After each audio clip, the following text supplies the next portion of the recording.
Okay, so we're getting started after my delinquency. I'm still trying to keep from pulling my USB box onto the floor. I'm going to go over some of the stuff that I've posted since last Wednesday and just talk about some of the other things on the website. And then we're going to go jump right back into working with the convolution sum equation that we left off with. We'll be doing a lot of note writing and stuff. So I've already got a document set up that's blank so I can do some hints and partially solve some of the problems that are on the homework due right now.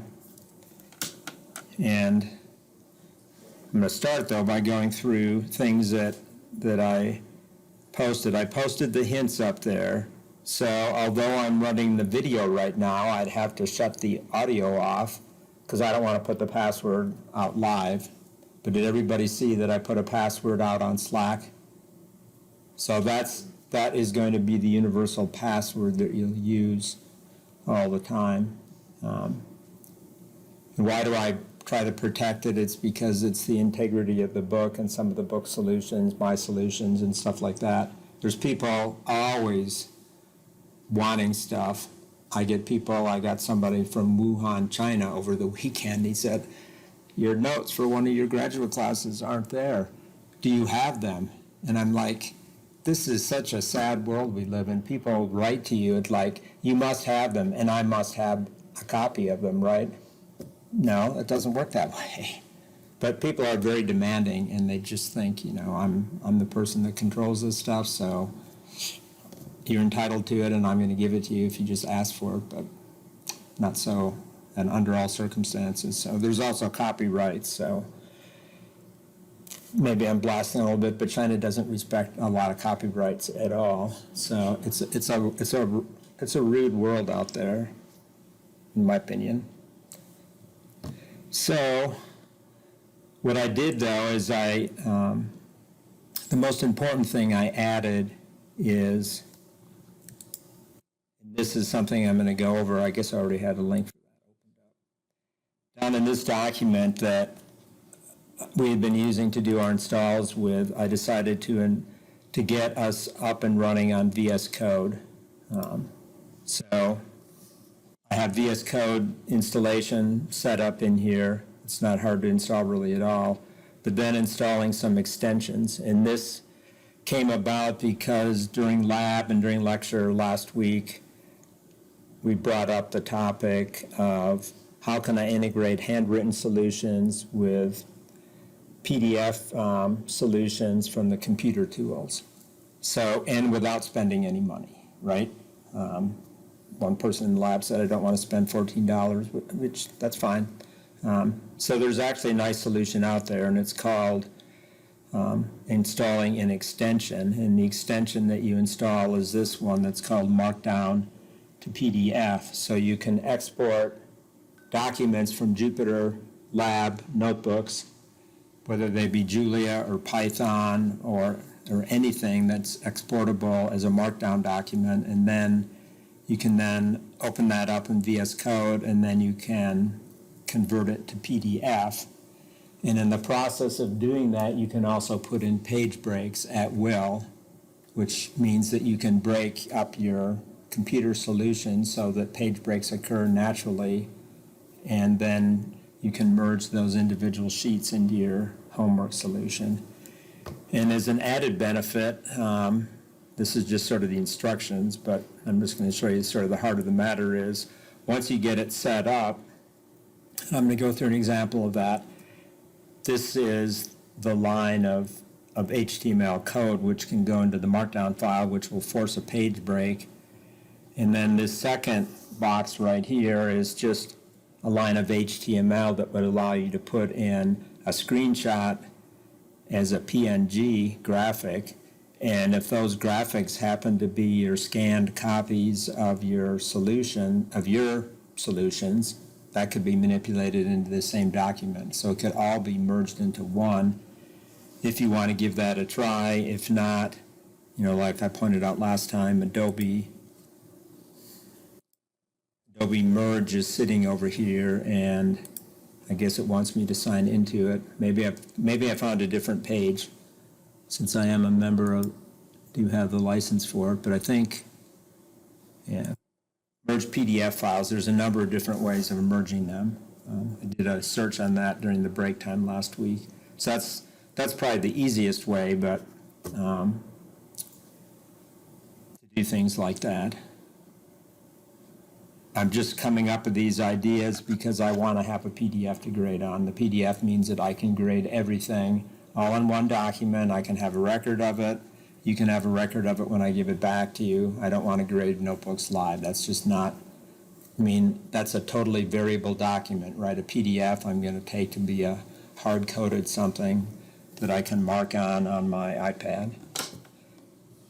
So I'll talk a little bit about that. And I already talked about the fact that I did post hints pages. I've got a set number 2 that I'll be posting up this afternoon. It's ready to roll. We do have a lot of stuff to go over in the class today. So I'm going to start by just taking an example of taking a document and just showing you how I would produce it in VS Code. I'm also showing you a Jupyter Notebook in VS Code. I haven't really written about that yet, but that's not too hard to get going, and you can ask me about that during office hours today. This was a demo I was working on with the Pi Audio Helper, which is not needed for the lecture until later in the semester. It'd be helpful to have it running in the lab today, and I ran into a bit of a snag late last night when I was trying to run it on my newest install of Python with Julia, and Python 3.10 is what comes on the system. And if you try to run my sample notebooks, these widgets don't get rendered properly. They don't get rendered at all. They just don't work. So the audio part does work.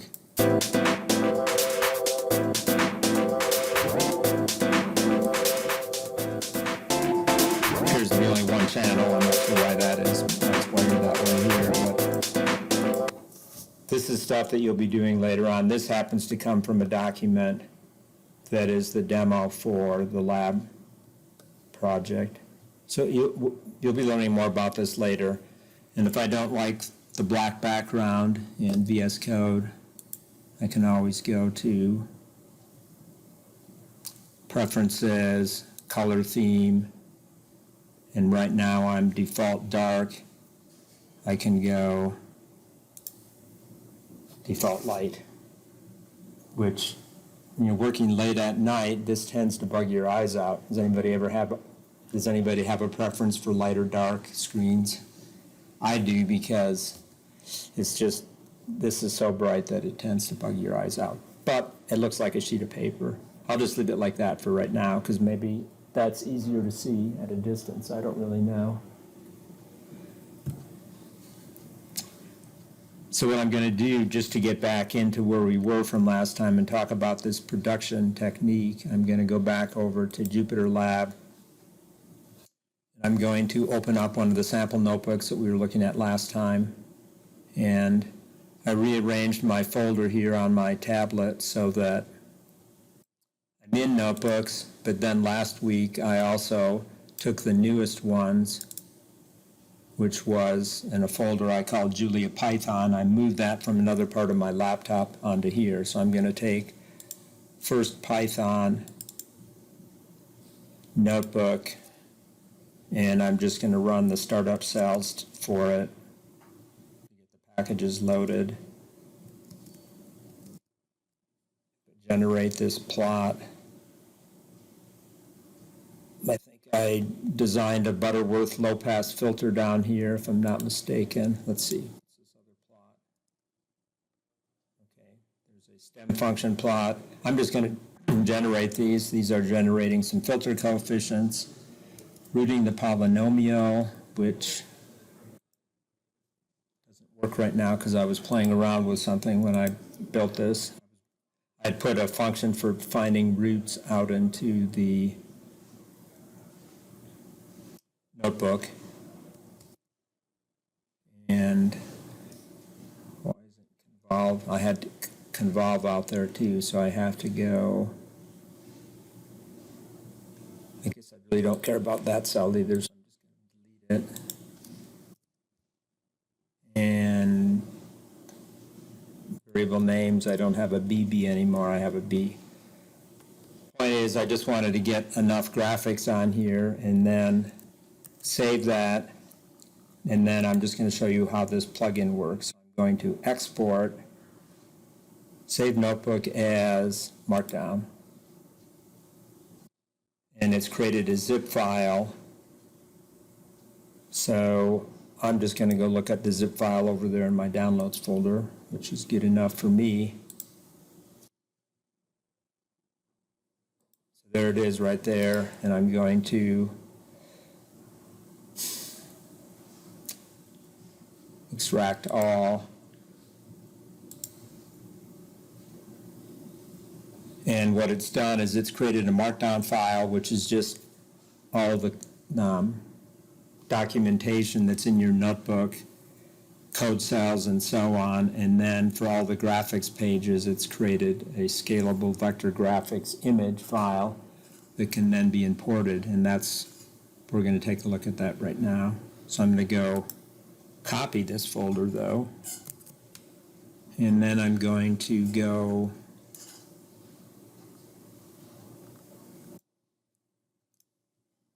over to where I was working in 5650, and I'm going to go right inside this Julia Python folder, and I'm going to put this folder in there. Python. So this is like a rendering. If you were doing homework and you decided you wanted to convert it to PDF so you could have pages to put into your solutions that you're going to turn into me for homework on Friday, you might expand it out like I just did, put it in a folder, so now I can go get access to it. So now I'll jump over here to Visual Studio Code, which to me it looks foreign to be white, so I might just change it back to black. Because it's too much for me. It's just not the way I'm used to seeing it. So I'm going to go into Preferences, Color Theme, and I'm going to go Default Dark again. The problem is this graphic has a clear background so that some of the text doesn't show up. But what I'm going to do is I'm going to save that. I'm going to clear off some of these notebooks, documents I have opened up, and then just like you were in a code development environment, like an IDE, integrated development environment, you might have used for C or C++ or Kyle in embedded systems. I'm just going to hit the minus sign, which means I'm going to close down all the tabs, and then I'm going to navigate. So this is the top level folder that I opened it up in for all the materials for this class, all the PDFs. These are the notes down here, and I've got a PDF viewer installed, which I tell you about, and I could read my notes in here if I wanted to too. I don't really want to do that. But what I was saying is up above here is the Julia Python folder, and then here's the folder I just created with the Markdown. And those are the 3 files. So if I double click on that, I now have a Markdown file. And what I'm going to do is I'm going to go back over to this.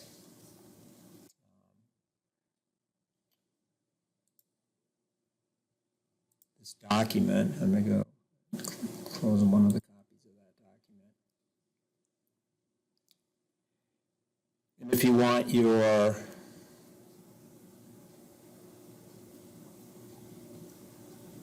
code to come out, or your math to come out properly, there's one other little nuance, and that is putting this in.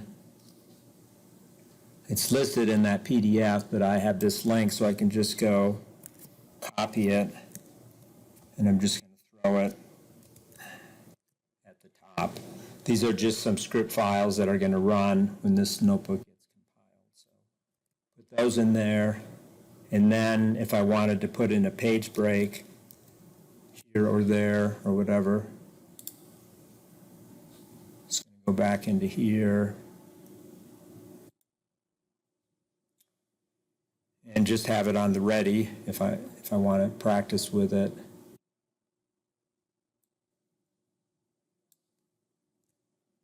And then paste that in here just so I can drop one of these in if I want to.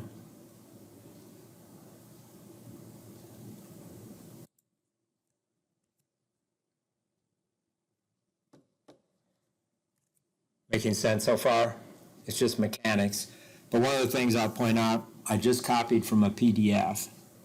Be wary of copying from PDFs code. Sometimes the symbols get changed, so when you paste them into a code editor, something very benign might come up as a different symbol, and it will break your code.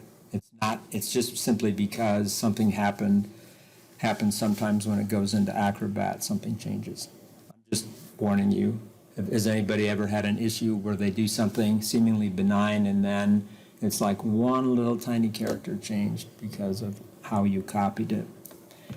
But at this point, what I can do, because I've already gone over here in VS Code and I installed some extensions. So I installed Markdown to PDF. So I installed this extension already. So you could search for adding extensions in. So I already installed that extension. And if I click on it, I'm going to do one other thing that zapped me when I was printing out my solutions this morning that I don't want to have zap you. So once this is installed, you see the disable and uninstall if you want to remove it. You see a bunch of links and other such things, but this gear is going to let you manage the extension, and I want to manage the extension settings. Because this was written by somebody overseas, not somebody in the United States, the paper size they had set by default is A4. See that? So when it renders out a PDF, does anybody ever take drafting ages ago or anything like that?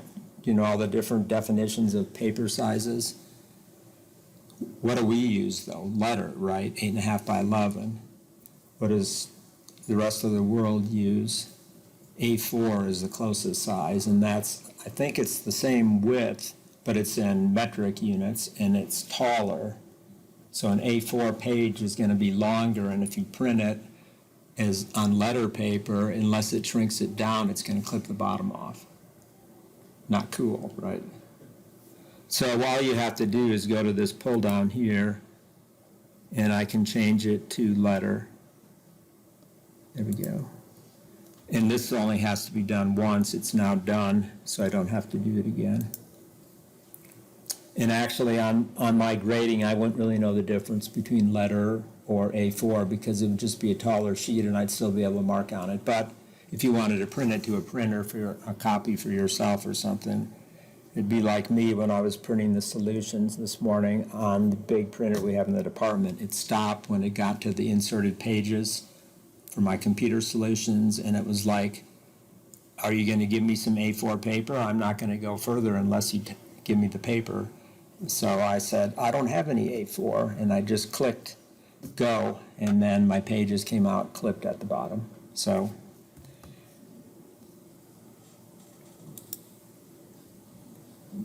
my attempt at humor right now may be meaningless to you, but has anybody in here ever watched Saturday Night Live as a stand-up comedian show?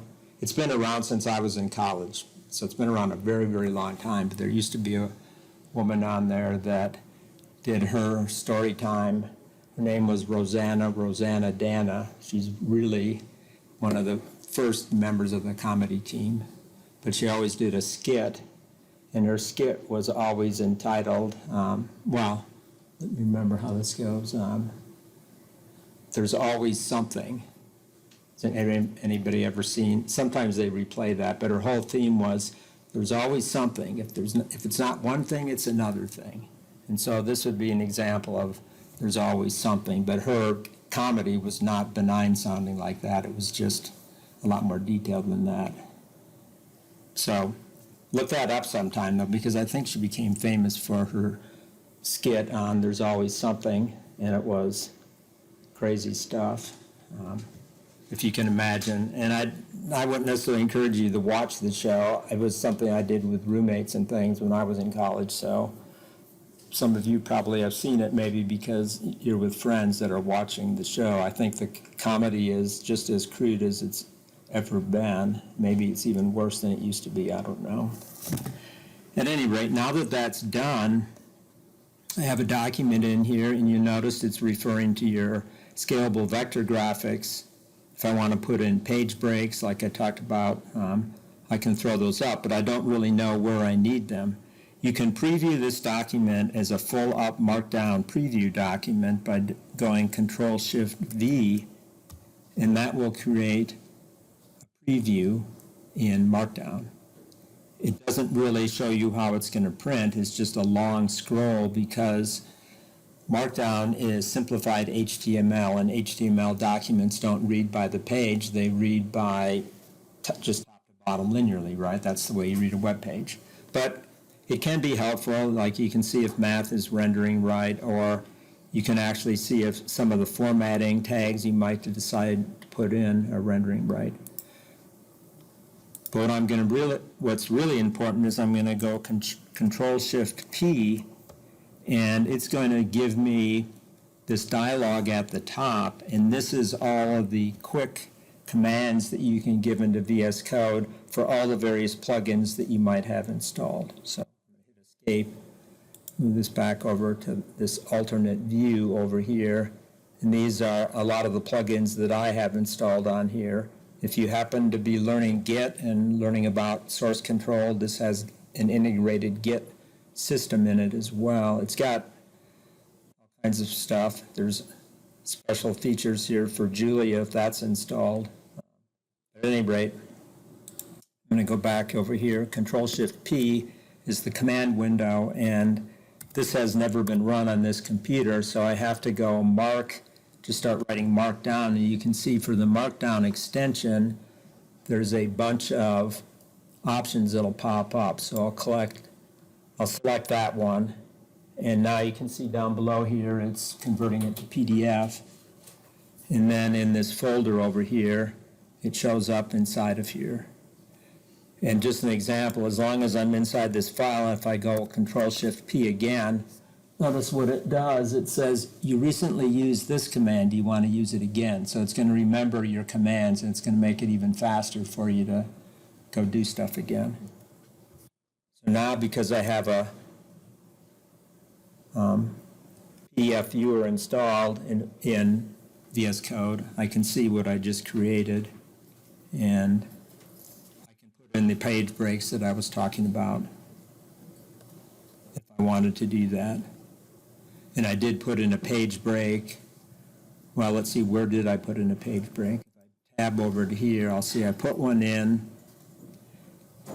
right after the line of Python code. This is a code cell that says label equals cosine. So let's just go back over here and see. Okay. So I put the page break in right after this code cell, so it faithfully did that. Make sense?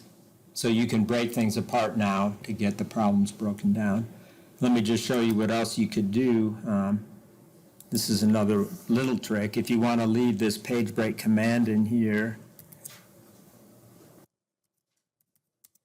HTML has a comment symbol, and that's what it is. It starts with a bang or exclamation point with a less than sign, and then it ends with a greater than sign, and it has 2 dashes in it. I'm going to guess somebody played with HTML when you were in high school. Is that true? And if you didn't and you forgot it, that's okay. You can always type in Google HTML comment, and it will give you that code syntax. So what I did there is by commenting it, I just removed it so that it's not going to show up anymore. And now I'll just render it again. Control-Shift-P, hit Enter. It's going to build it again. You can actually see while it's building, it temporarily writes an HTML file and then it converts that.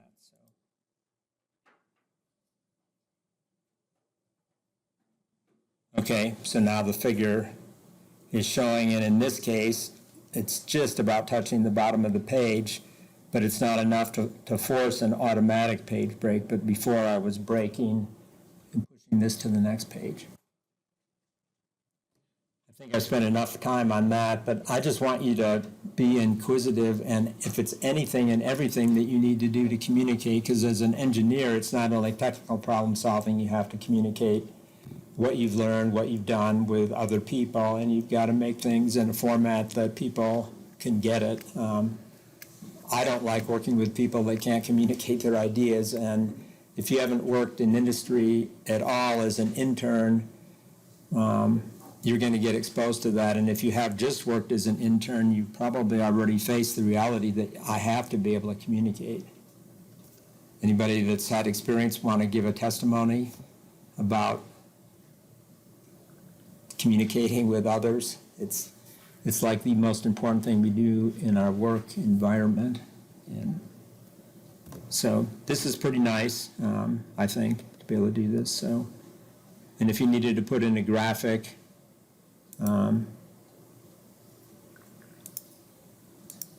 you could do that too. You just have to go back over and put this other command in if you wanted to.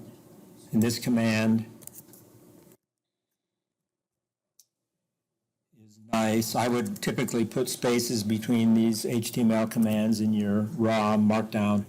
This command allows you to scale the percentage so that if you scan something, this will proportionately scale in both directions. And that's, if you're going to try this out for what you turn in for me, I don't want you scaling it so it's really skinny or really fat because it's going to be harder for me to read it. Just make sure you scan at a high enough resolution and then try to fit this on a page. Chances are if you were going to try to do this for your scans that you might be able to make with your phone, I would probably do something like this, like wrap this so this shows up on a page all by itself, and then adjust this percentage so that it just fits, and make sure that if you zoom in on it, you can read it, because on my tablet, I'll just use my finger, to zoom in, be able to mark and all that other good stuff. Make sure it's legible. I do wear my glasses they're progressive, so I can see up really close, but if the content is really fuzzy, I still can't make it out, because it was too grainy when you scanned it. And I'm going to be letting you know if I see that happening. I could take a screenshot right now, but you can take it from here, I think, right? Just mess around with it a bit. Good. You can also buy Typora, which is pretty nice markdown editor too. I just don't have it on this system because I have 3 seats of it. For $14 you get 3 licenses, and I have it installed on 3 different other computers. But actually I'm liking the way this works because it's all integrated into VS Code, and VS Code I use for all kinds of things. You've already seen that you can open up Jupyter Notebooks in here, and I'll talk more about that later, but you can also investigate. I'll just let you know there are extensions for Jupyter. I just type, even though I misspelled there, or put a capital J. Jupyter Notebook support is one of the plugins you'll also need to have. Python, and I've also got a Julia extension. There's all kinds of things you can try out. I don't know what Jupyter Power Toys is because I don't have it installed, but the word toys probably attracts your attention a little bit because it's like there could be something fun here, right? At any rate, You can also look at the star ratings and other things. Sometimes I'll put an extension on and it's really messing things up for me and I just have to get rid of it. Usually when you remove something, it's best to shut down VS Code and then open it up again because sometimes something is not cleared away.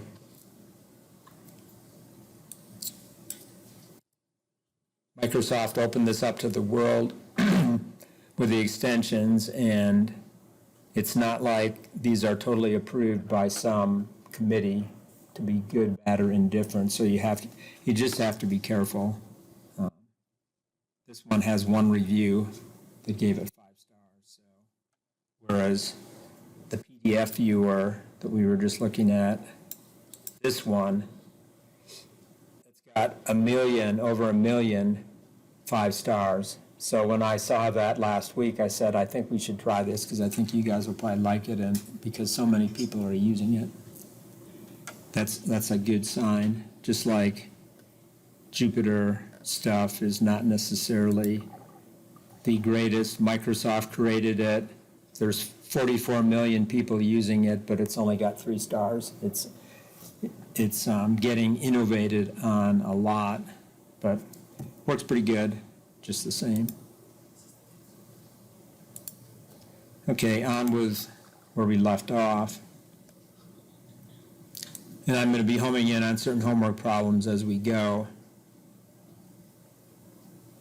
So really we have 3 areas that we have to kind of go through today. We have to go through working convolution sum problems and getting into the nitty-gritty of setting the problem up to pass a signal through a system and forming the piecewise continuous solution, something that you've done in the continuous time domain before with convolution integrals.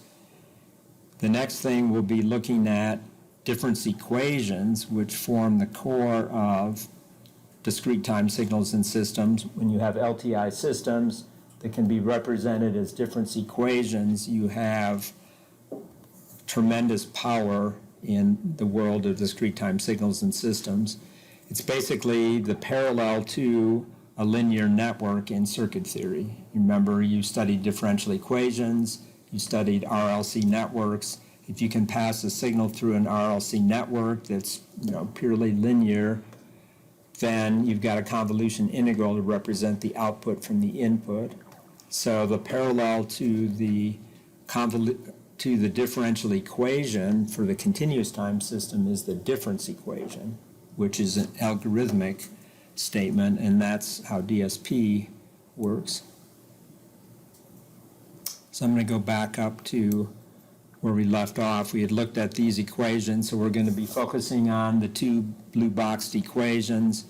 And the first example that I went with was convolving a pulse with an exponential. So to get started on this, I look at what is the input composed of. It's composed of a step minus a step shifted by n samples. So if I wanted to draw a quick picture of what I've got,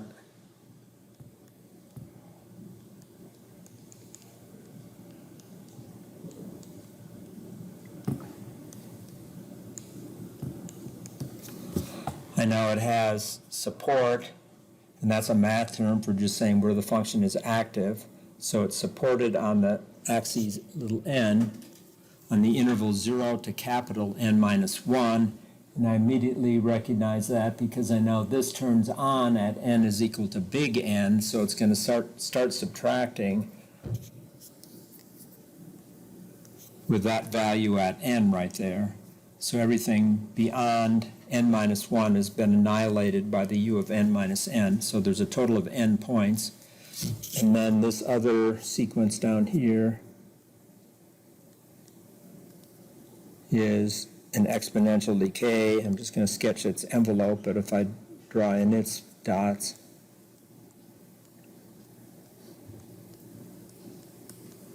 but this sequence goes on all the way out to infinity.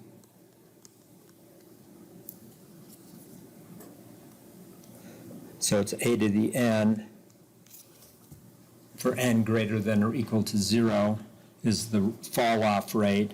And typically we're going to be assuming for stability reasons, and we'll see that a little bit later, that the magnitude of n is going to have to be less than 1. Or magnitude of a, I mean, will have to be less than 1. So the way we do the convolution sum is we have to set up, or compose our setup, and it looks like what I've decided to do was flip h and keep x alone. So I'm doing this form of the convolution sum.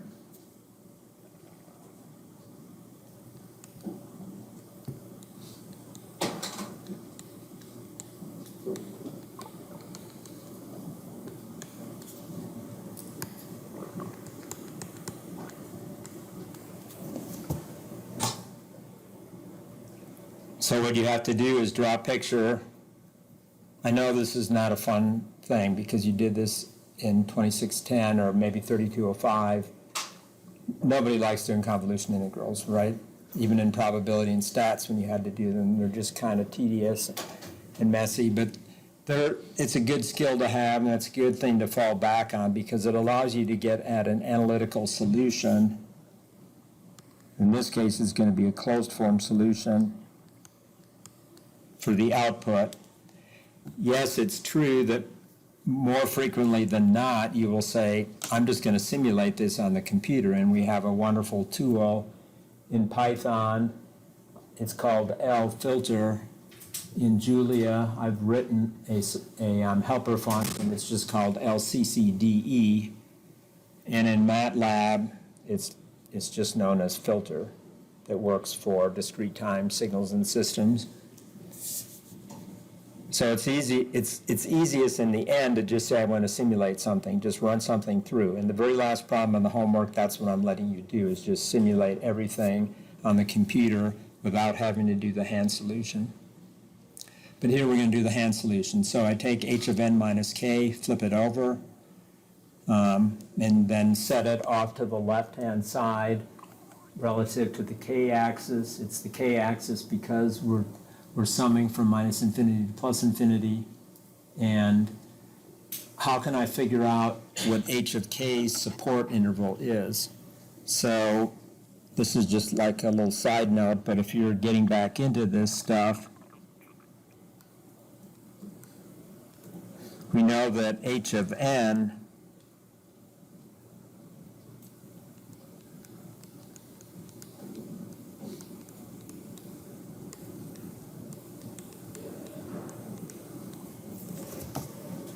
No, wait a minute, I wrote that wrong. I'm thinking of another signal.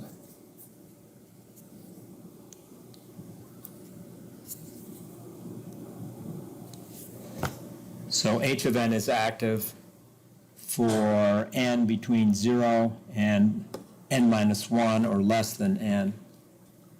So what you have to do if you want to be able to draw the picture, you have to be able to now just plug in h of n minus k, and what you can do then is you can say n minus k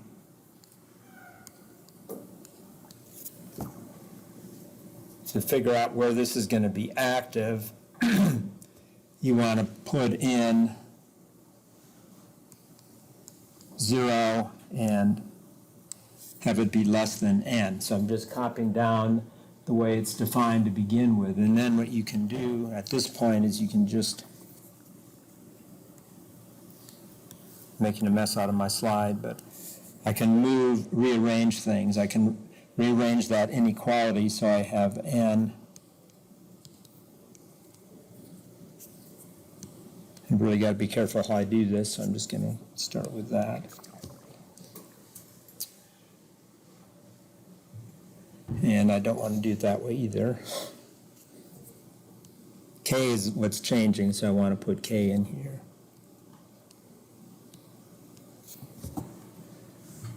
So in order to do that, if I work with this side right here, I'm going to move K to the opposite side, and then I'm going to have n minus capital N on this side.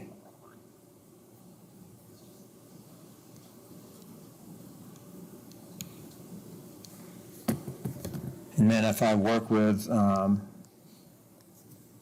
left-hand side, I just have to move k to the left side, and then I'll have k less than n. And then I can fill in the fact that I have equalities in here if I take the time to match up where they touch, and that would be writing capital N with n minus 1. So that,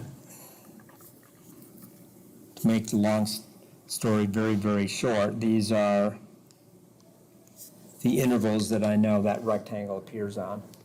This is probably way more detail than you wanted to know, but when you actually want to get this stuff right, you got to get it right. Because if you're off by 1 point, you get the wrong answer. I mean, if you don't have the limits right. So these limits are really important. And of course, x of k is just x of n with n replaced by k. So they're both in there right now. So now I have my picture, and now what you're going to do is set up your cases. So you're going to increase n. You want to get the solution y of n for all values of n.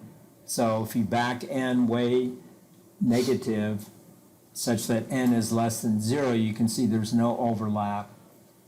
So for that very first case, n less than 0, the output is 0 because it hasn't overlapped yet, right, in the convolution sum.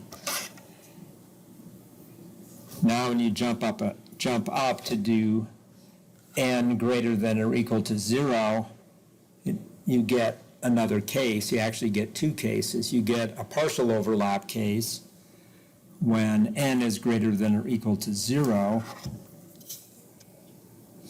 And then you want to make sure that this point right here is just going to go up to 0. So that's n minus 1.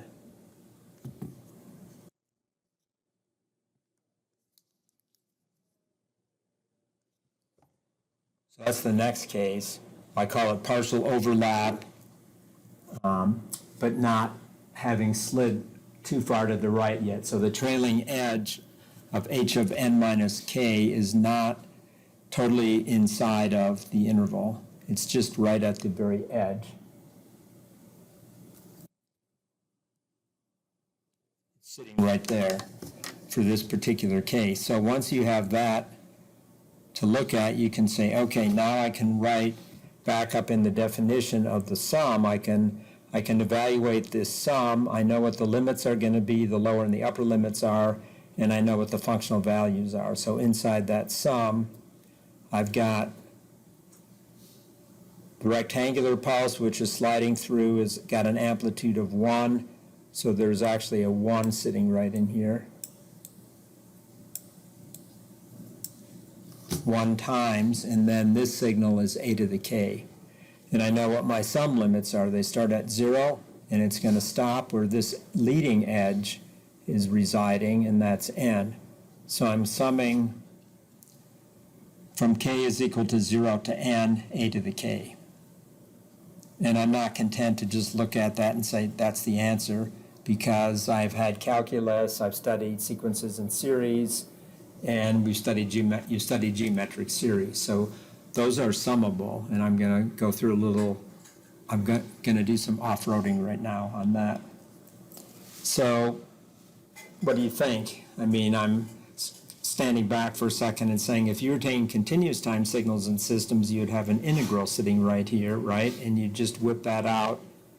Most of the time, if it was an easy function, like it was e to the minus at, let's say, you'd integrate that no problem because you probably have that in your brain, depending upon how long ago it was you last did it, right? Anytime you involve calculus, and this is a question I think engineers get asked by family members, or they tease each other about it when you've been working for a number of years. When was the last time I had to use calculus for anything? Does that sound reasonable? It'll start to fade away. For some of you, you'll be using it frequently.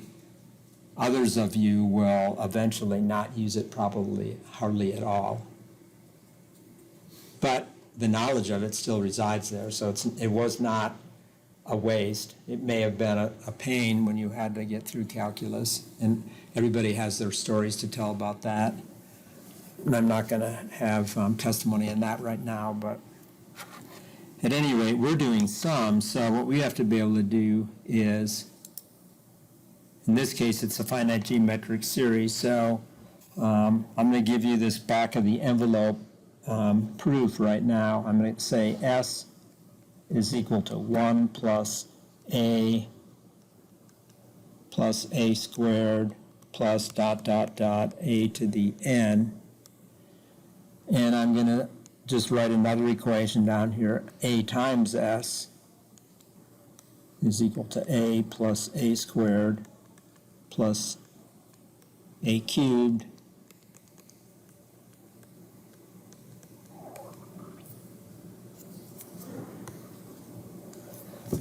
This is what my dissertation advisor, Dr. Zemer, who wrote the COM book, he's one of the authors of the COM book, if you had COM 1 already. He died during the early stages of COVID, unfortunately. He was in the hospital and got COVID, and then his family couldn't come to see him, and it's a really sad story, but I bet everybody knows somebody that was in the hospital during that time and no one could go see them except maybe one family member. It's just, to me, it's very sad to hear that, though. At any rate, he showed this to me ages ago, and I've always remembered it. It's called the back of the envelope style of proof, where you just pull out a little scrap of paper and show somebody a quick little calculation. So what I'm going to do here is I'm going to subtract the bottom equation from the top, and then I'll factor. Oops, if I do it the right way.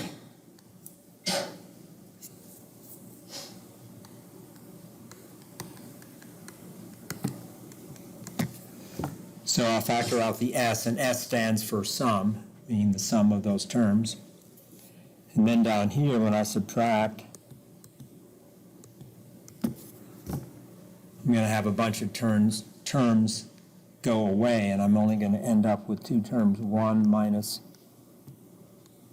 a to the n plus 1. So I can rearrange that to say that S is, oops, didn't expect that to happen, but it can.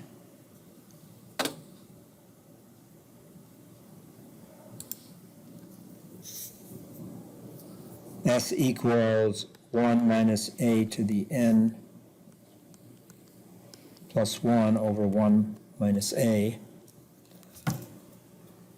So this is the finite geometric series sum formula.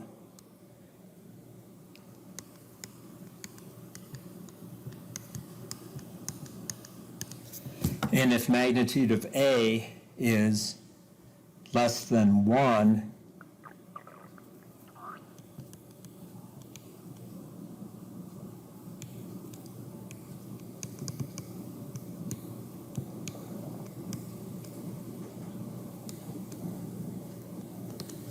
then I can take the limit as n goes to infinity of S, and I can just write that as 1 over 1 minus a.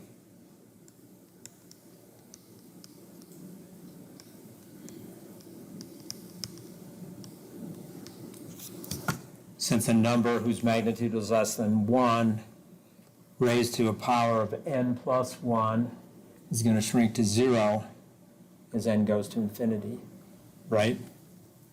Very important to make that statement, but so this ends up being, oops, change colors on that.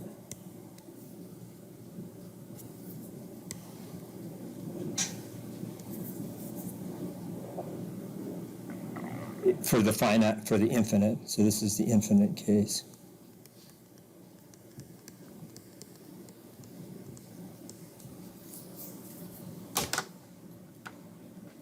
These are two very fundamental results from calculus that you saw ages ago.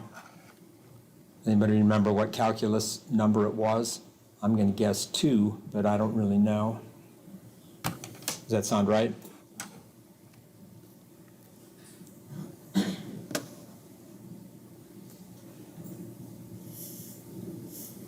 So right here in the notes, though, what I have is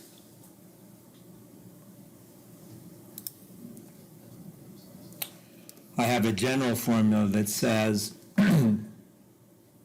if you're summing from n1 up to n2, so any part of a geometric series, like you can just jump in at n1 and stop at n2, you'll get this result. I tend to have a harder time keeping this one loaded in my brain than I do the one I just showed you on the worksheet. From the worksheet, I just know that this is that series, and rather than capital N, it's little n, so I have a to the k, so this is going to just be 1 minus a to the little n plus 1 over 1 minus a. So just go back over to here. Here I was summing. I didn't write this out, but this was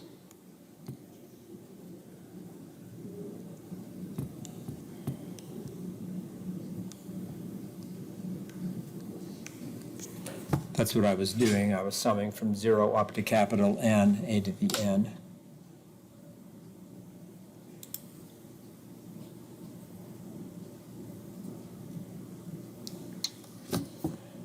So there it is, and this is valid when little n goes from 0 up to and including n minus 1. So that's piece number 2. And then piece number 3 is when n is greater than capital N minus 1. It's the thing sliding from the left is fully inside the thing on the right. And now our sum limits are going to start at n minus the quantity n minus 1 and go up to capital N. So we have this as the sum formula. And this sum can be obtained using this blue boxed equation, or you can just re-index it. And this happens to be my preference. I like just re-indexing the sum, and re-indexing the sum is like changing variables of integration, where you just do a variable substitution. The only thing about sums that you don't have only thing about sums is you don't have to worry about the differential. Like if you change the axes and make it go in the opposite direction with an integral, you have a minus dx instead of a dy or something, so you end up with a minus sign. In a sum, it doesn't care if you're counting up or counting down. There's no differential in there. Does that make sense?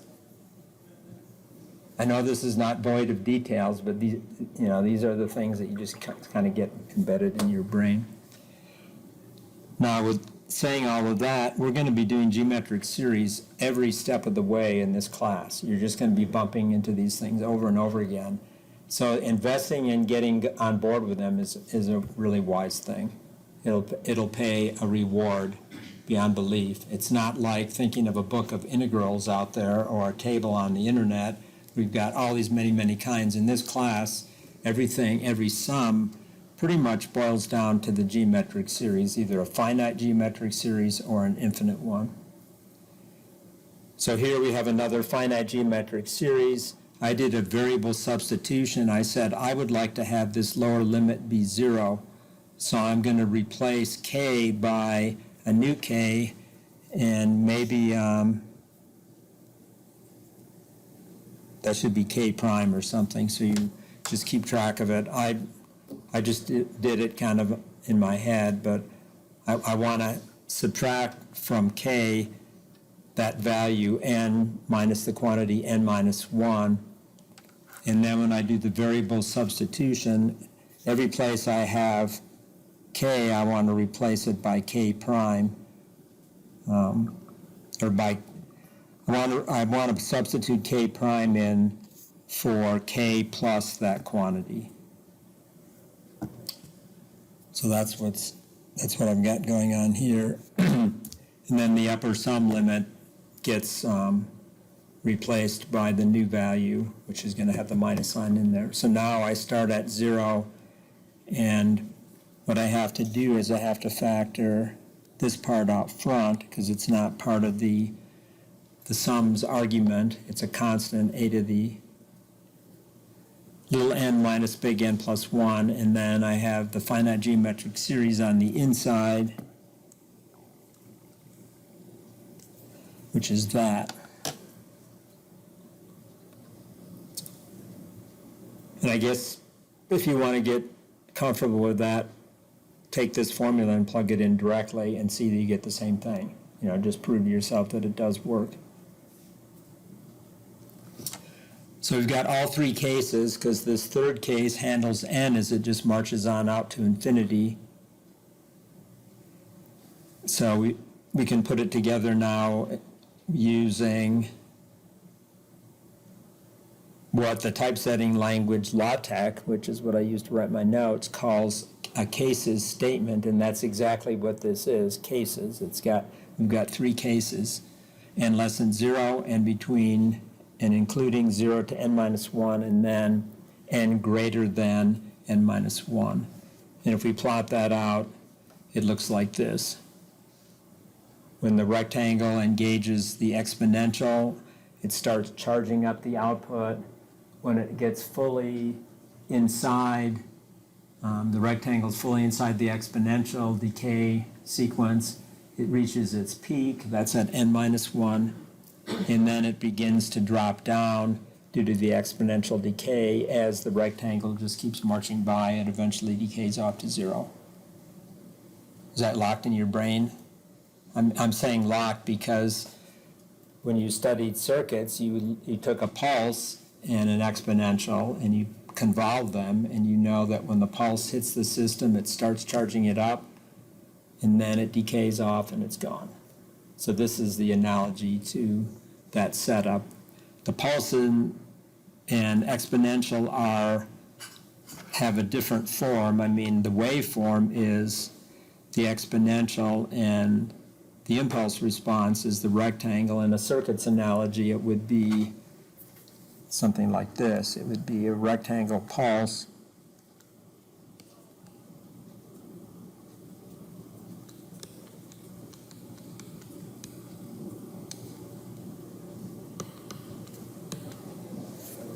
would be a pulse of some width hitting an RC low-pass filter, which has an exponential impulse response.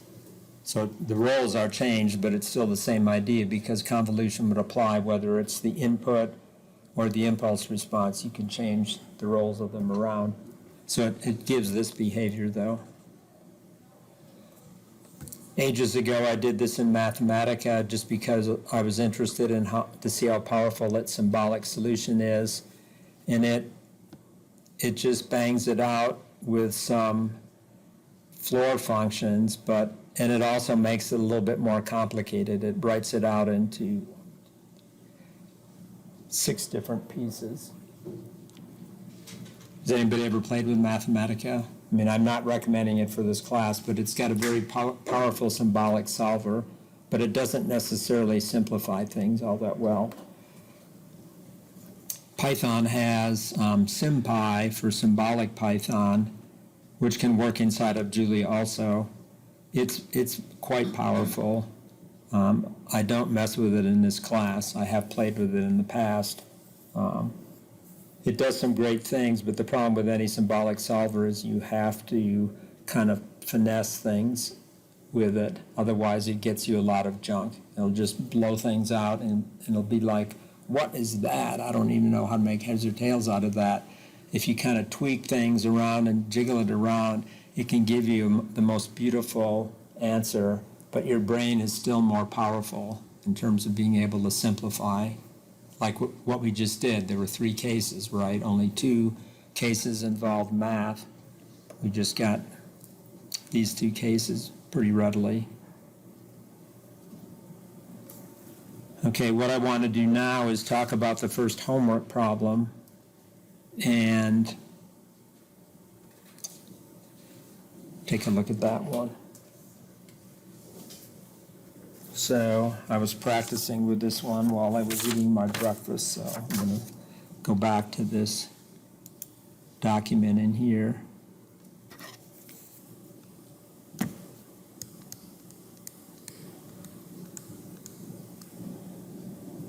So this is problem 2.3.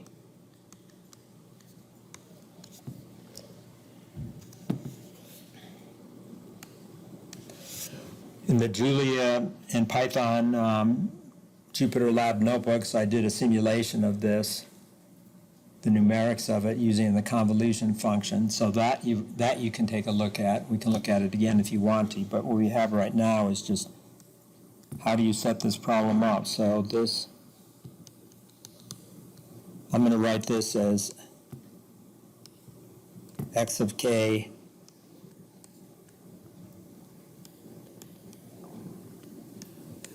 times h of n minus k. And generally, but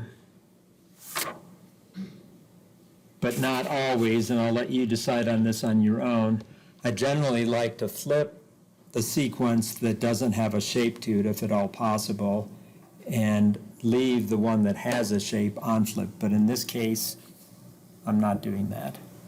Because if you look at what this, how this problem works out, this one is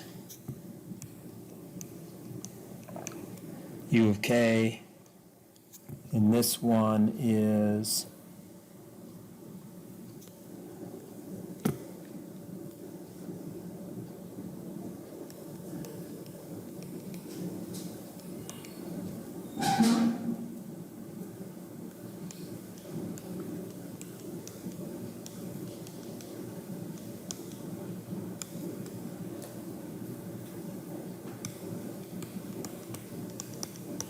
and the buggy thing about this is h of n is a to the minus n times u of minus n. So it's an exponential, but it's running backwards. So it starts at minus infinity, comes up, and hits n is equal to 0, and then it shuts off. So it's this.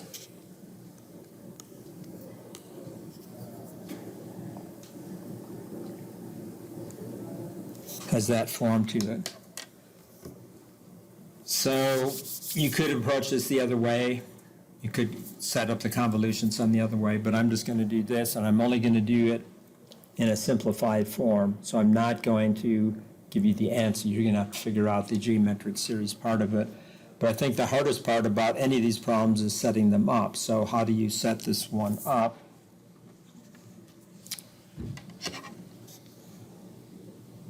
So at the heart of the matter is there's a u of n here, which becomes a u of k, and then there's this u of minus n minus k. So I guess I should change this.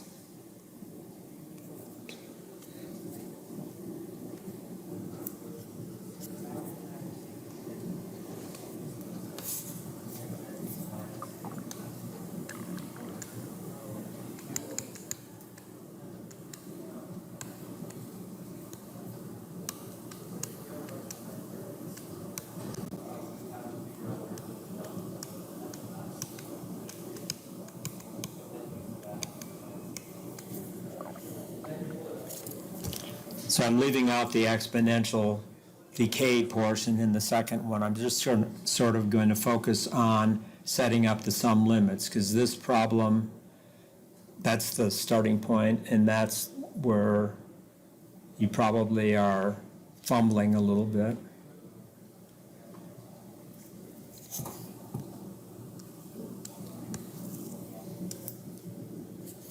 So I like to set up a plot just like I did in that problem we just went through. So I know I've got a u of k in here.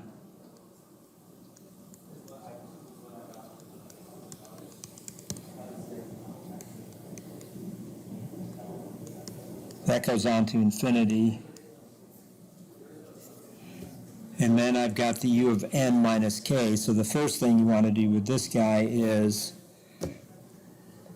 not have the parentheses inside the square brackets. I don't know if that kind of bugs you at all. It bugs me because it's like I have to think negative of negative, and that's not the way we talk. Double negatives are very confusing. If somebody is a stand-up comedian, they can get you confused with a double negative, you know, ringing kind of a thing, but your brain kind of starts getting confused. I don't know about you, but I get confused. You have to unravel the logic and get rid of the double negative. So but we followed the notation. The minus sign that you see in there is because there's a minus sign there. It's a step function that runs backwards. So what we need to do is clean this up so you can see what's going on. I'm going to bring the minus sign inside the parentheses, so I'm going to end up with a k minus n. And now I can draw the picture for that.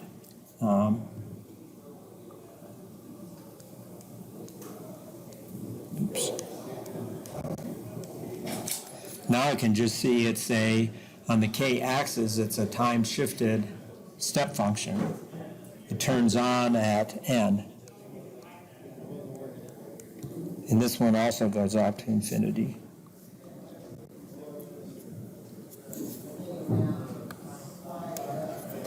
So that means this sum breaks down into two different cases.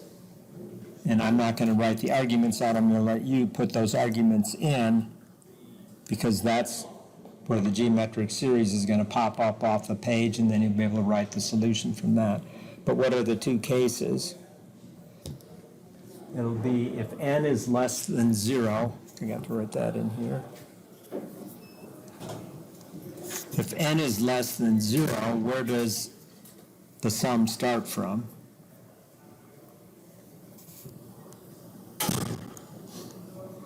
It's going to go up to infinity, but where does the sum start from? 0, right?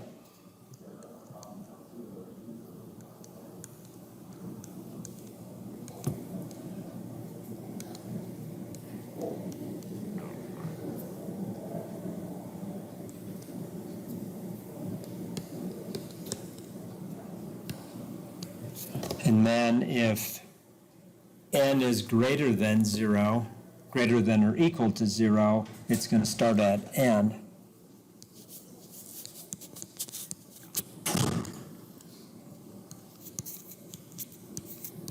And I'm just putting the parentheses in there to say those are your arguments. Those are the arguments for the x of k and then the h of n minus k. And one of them is just going to be a 1. The other one is the exponential. But when you drop that in there, then you're going to have a geometric series that you're going to be summing either from 0 to infinity or from n to infinity. So you're going to get two answers.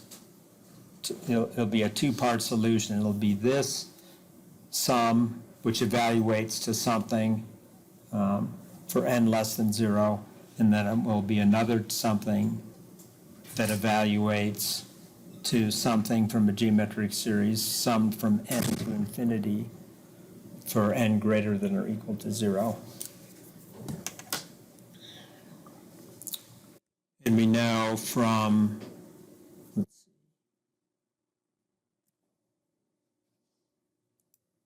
this notebook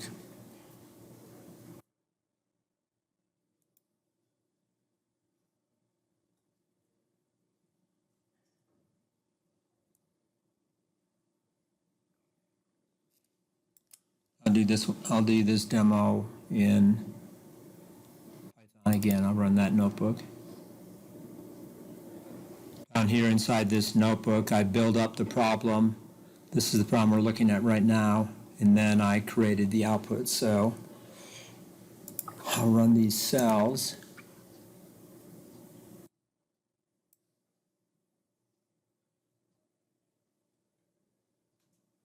And for this problem, I create a sequence that's running backwards. So I create a set of values for the axes for plotting that runs from -10 up to 40, and I create a step function that's for the X signal, and then for the H signal I create another function that runs from -20 up to +10 that has got the step function from the library with the minus sign inside of it. So I'll do that, and then here I'm plotting those sequences. So this is just a numerical approximation to the problem, but it's a step function. I'm just plotting it from -10 up to 40, and then I've got this exponential that starts really at -infinity, but I'm just showing it from -20, and then it shuts off at n is equal to 0. This is just the numerical part of it. What you're doing with pencil and paper, and what I started in the note sheet there, was the actual theoretical, closed form expression, which you'll get from the geometric series. Is everybody good with that? Both are real. Reality. It's just one is a numerical approximation. So what I can do here is I can approximate the convolution sum, not with limits that go from minus to plus infinity, but just using the available data that's in these two arrays. And I have a function in Python, which I also use if I'm running this in Julia, which is called convolve sum. And what you do is you put in the first two arguments are the sequence values, and then the indexes that corresponded to that sequence, and then the second pair of arguments are the second sequence and its index values. And then you can optionally set the extent for giving a result that's consistent. And a problem with these waveforms, both of these sequences are semi-infinite in extent. They have a starting point, but then this one goes off to infinity. This one has non-zero values that go off to -infinity. So we have kind of an interesting dilemma, but I called the first sequence, the X sequence, a right-sided sequence, saying that it has infinite extent going to the right, and I called the second sequence as being finite, and it just gives a more understandable result. So then I'm doing that convolution in this cell right here using waveforms that are defined up here, and then I'm plotting it as a stem function, putting some labels on it. And there's the response. So it's a backwards running, it's the impulse response of a RC low-pass filter running backwards is what it really is, which is mind-boggling. But in the discrete time domain, we could create such a system that runs backwards. It gives that kind of a response. So in this case, it's charging up from -infinity up to the present, and then it's fully charged out to +infinity.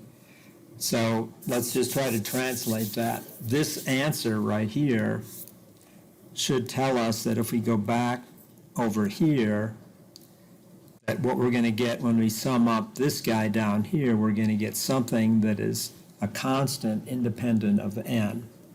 Whereas when n is less than 0, we're going to get something that is doing this action in here. So that's what you should be seeing in your analytical solution. When you sum that series, you're going to see something like that happening. So this one is going to sum up differently. As n gets to be 0 and greater, it's going to be a constant value.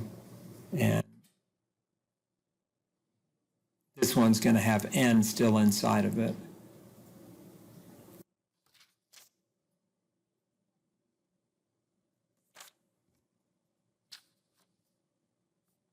My solutions are from a distance.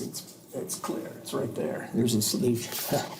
That's the geometric series sum formulas in action for this piece right here. But you've got this that you can go play with if you want to. You can play with this solution and just see what's going on. This is just doing it numerically, though, just convolving punching out the equation. You have any questions?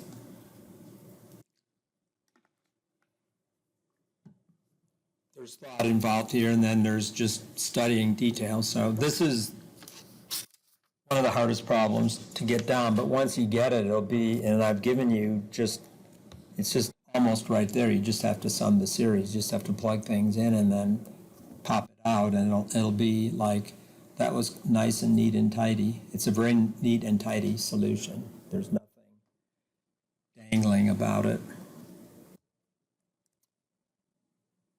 The next few problems in the homework, let's just go take a look at the hints page. So this is the hints for this one, and there's more links up in there. I don't know why my cursor doesn't do. When I was playing with this at home, I get a hot link to go right to this document on the web page. Remember, we looked at these last time? Want me to show you again where those are at? I don't know why this tool is not working with the setup here like it was. It's rectangle select. I could just move my mouse before I was running my screencasting and I could get a link. But I can show you where those things are at again. Go into here to the course website. You go to course materials and then just click this lecture notes and look down here for some documents. One of these is causal LTI. That could be useful, and the other one is convolution extra.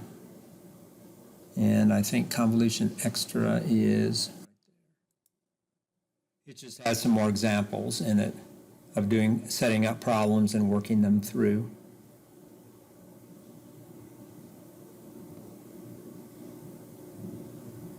This technique right here, using a table, is something that you do in 2610 when you take that class, or at least I remember teaching it that way.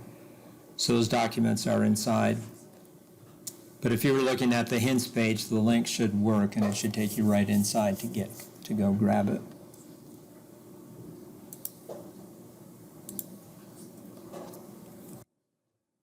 So moving back over to here, I know one person was working on 2 and 3. These just take advantage. Problem 2 is just establishing causality just by seeing if the impulse response is 0 for n less than 0. We're going to be seeing that here in the notes, but we haven't quite gotten there yet. If I go a little bit further down into the notes after all this numerical stuff,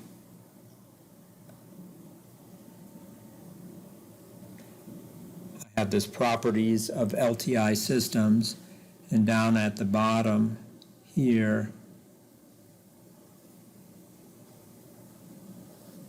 if an LTI system is causal, then it follows that h of n is 0 for n less than 0. So that you get to use that property in that second problem. In the third one, here you're checking for stability, and if I jump back over to the same section of the notes over here, we have this property, this theorem. For LTI systems, they're stable if and only if the absolute sum of the impulse response is less than infinity. We just simply haven't gotten there yet, but I'm looking at the clock saying I'm going to give you a break soon, so I wanted to be able to have my pointer set to homework problems further down the sheet when we come back from break. So let's see what else is in here. Okay, number 4. Yeah, I want to be here. Let me come back, because this is where we're going next. We're going to LCCDE stuff when we come back from break.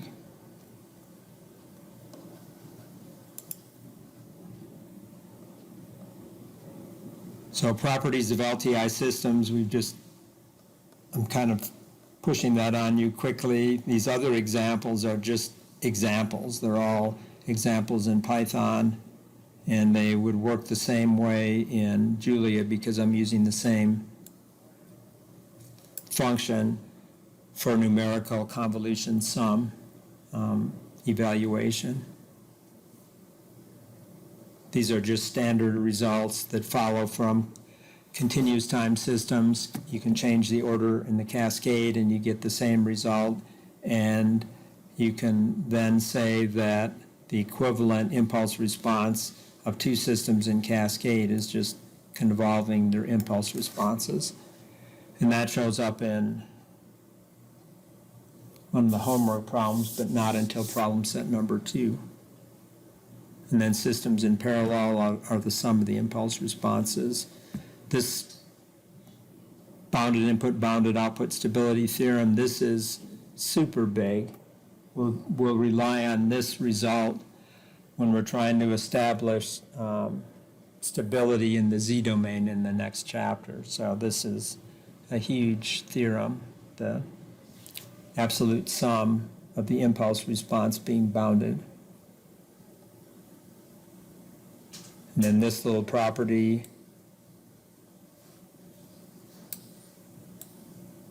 for causal systems is another big one. And that one is talked about, a proof of that is given in one of those other pieces inside the web page. Not convolution extra, but it's properties of. Just jump back in there for a second. So your causal LTI, so it's this example right here. Tries to draw a picture of showing how if the impulse response is not 0, then when it's flipped over, as it is in this picture, these values will contribute future values of the input to the present output. So these things, when flipped around, are saying these are the impulse response terms for n less than 0, and as long as they're 0, then you can't be going and grabbing feature values of the input for the present output. It's just what establishes that property that h of n, if h of n is 0 for n less than 0, we know that it's never going to grab a feature value of the input and use that for the present output. Something that, remember, we talked about last week.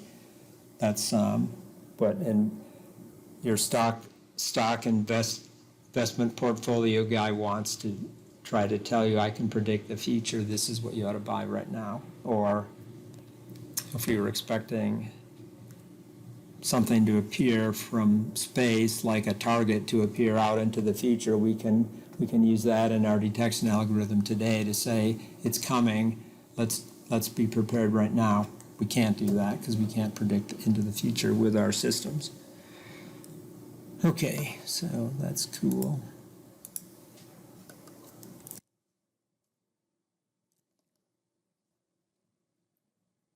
And there's some examples in here using stability in that theorem.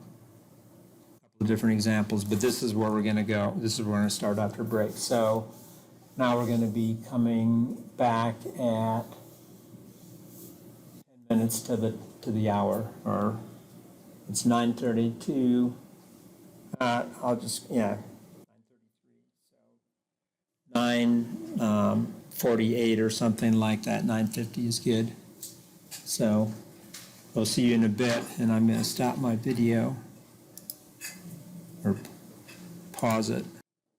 Okay, we're back from break, and we're going to move into the second of the 3 pieces I wanted to talk about today. The second one is now linear constant coefficient difference equations. And jump over here for a second and just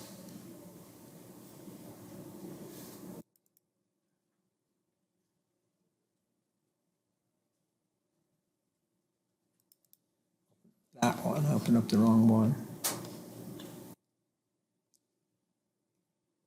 So in Julia, when I got to starting to write code, and I wanted to create some easy functions in this support module of functions. One of the first things I did was I said there's no filter function for modeling difference equations with the A and B coefficient vectors. And A sub k's and B sub k's are coefficient vectors that work for cranking the output from the input, and that's what we've got right here. So over here I decided to just create a function that wraps up another function inside of the module called DSP, which is out there, and you installed it on your systems, but I decided to just make it be LCCDE directly. So if you're using Julia, you get a different name. You don't have L filter like you do in Python, but in order to get that wrapped up, I had to do a few things which I thought were a little bit weird. The guys that wrote DSP package for Julia require you to use an object, a filter object, and you have to put the coefficients in, or at least the preferred way is through this structure, so you have to form a polynomial ratio. And I decided what I put in code there was just too abstract. I wanted to wrap it and make it have an easier interface, so that's exactly what I did in here, and that's exactly what you see when you run these notebooks and such in here. Or if I was to extend this down, and I may decide to extend this down here a little bit later. But jumping back over here to this, we have the linear constant coefficient difference equation. When I wrote my Signals and Systems for Dummies book, the editors got frustrated when I wanted to use LCCDE for both difference equation and differential equation, because D is the same letter, right? So I think I put a dash LCCDE continuous, LCCDE discrete, or something. I don't know. But in the context of this class, we're always going to be talking about difference equations, not differential equations. So be thankful for that. Difference equations are very numerical, and that's exactly what this is. Numerical operation on an input array, which is present value and past, and then on an output array, which is going to be present value and past. So simplest LCCDE, a starting point is this one. We've already seen a little bit about the moving average. This is related to the moving average, but this is specifically known as an accumulator.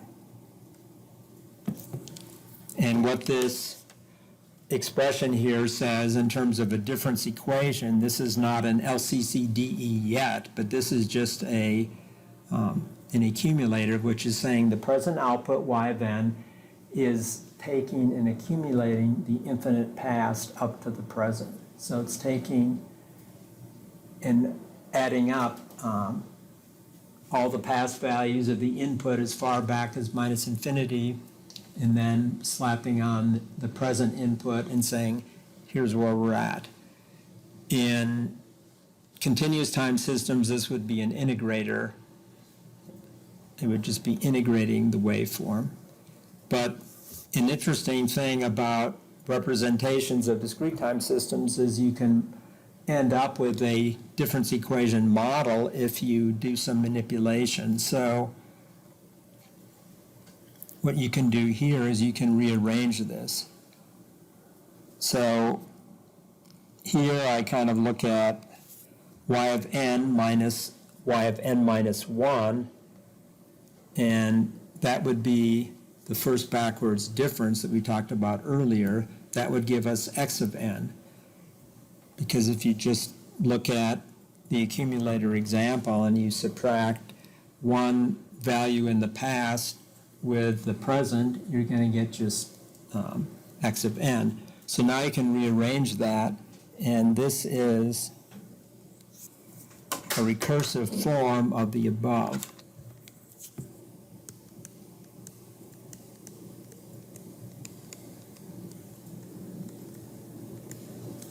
And that's what the nature of linear constant coefficient difference equations are. They're recursions that allow you to take one input, crank the output, and then take the next input, crank it again, so you recursively calculate something. What is an example of a recursion that you might do, your bank would do for you? If you have a savings account or a checking account, let's just say you have a savings account, you periodically might make a deposit, and what does the bank do generally every day? I'm thinking of something that when you sign up for a bank account, what are you told about your savings account? It's compounded daily, right? So you put something in, and that adds to your current present value in your account, but it's also getting a compounding of the interest, so you're getting something added in every day. With inflation going up, our rates of return should be going up, but they have been really, really tiny, right? Does anybody ever notice what happens with your bank account over time? If you don't add money, don't take money out, it should grow, right? When I was growing up, my parents always said, save your money, you get interest if it's in the bank. And you've heard that before too. That's why you don't let your money sit around the house. If you got a significant amount saved up, you should put it in the bank so you get interest. Recent times, interest has been so low that it doesn't really matter if you kept it in your mattress or put it in the bank, it would hardly change at all. And if you do your own taxes and you do have a lot of money in the bank and just general savings, you don't really get penalized too much with taxes on the interest because the interest is really small. But it used to be, and when you're older and you invest in the stock market, then you get high rates of return, 10% or more. Still happens to this day. Then you start paying taxes on all that income. Think about it. It's okay, right? You didn't have to do anything because your money was put out into the system and got a return. Well, that's what recursion can be viewed at in terms of a bank account. It's a recursive means. So this difference equation would be the recursive calculation of the output in terms of the past output and the present input. And this is just the accumulator. So in terms of the difference equation coefficients, A0 equals 1, A1 equals -1, M is equal to 0, and B0 equals 1. So those things are just identifying all the quantities inside of here for that particular form. The thing about the accumulator is you can write it in a block diagram form, which makes it more understandable. Rather than having to accumulate the infinite past, like the definition of the accumulator, the difference equation version of it is very simple. You bring an input in, you slap on the previous output and go forward, and then algorithmically you just keep cranking new inputs in all the time without having to go through the work of summing all the past inputs. The accumulator memory element, the one sample delay there, this is the state of this accumulator. It holds the history of the past.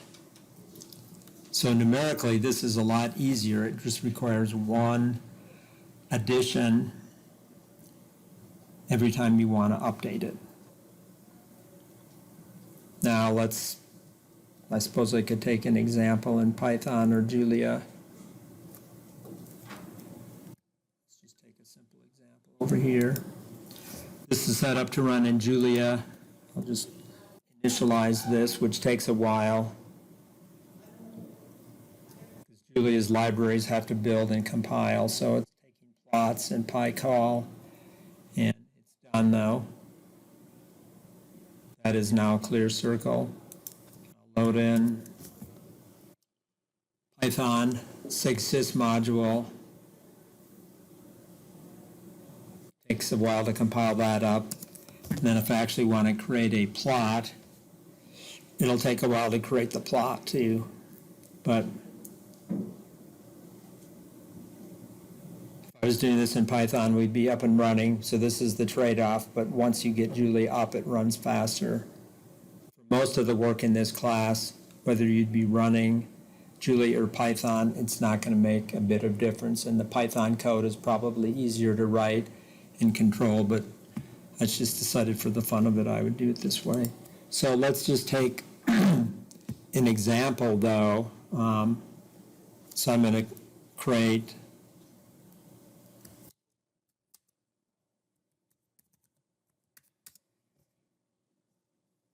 an input. It's going to start at 0 and go to 20. Oops, I did it Python style. In Julia, it's more like MATLAB, so I would go colon 0 to 20, and if I just run that cell, there's those values down there. But now what I'm going to do is I'm going to say, I'm going to let X be a step, so I'm going to use my module SIG-sys, which I know has D step in it.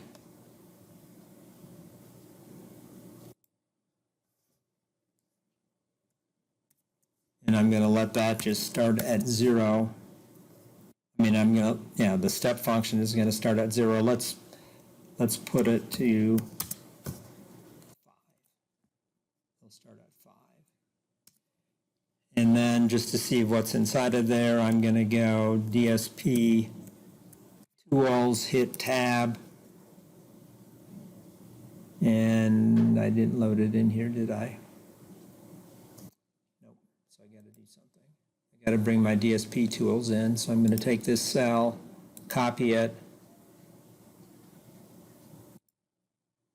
set it in up here,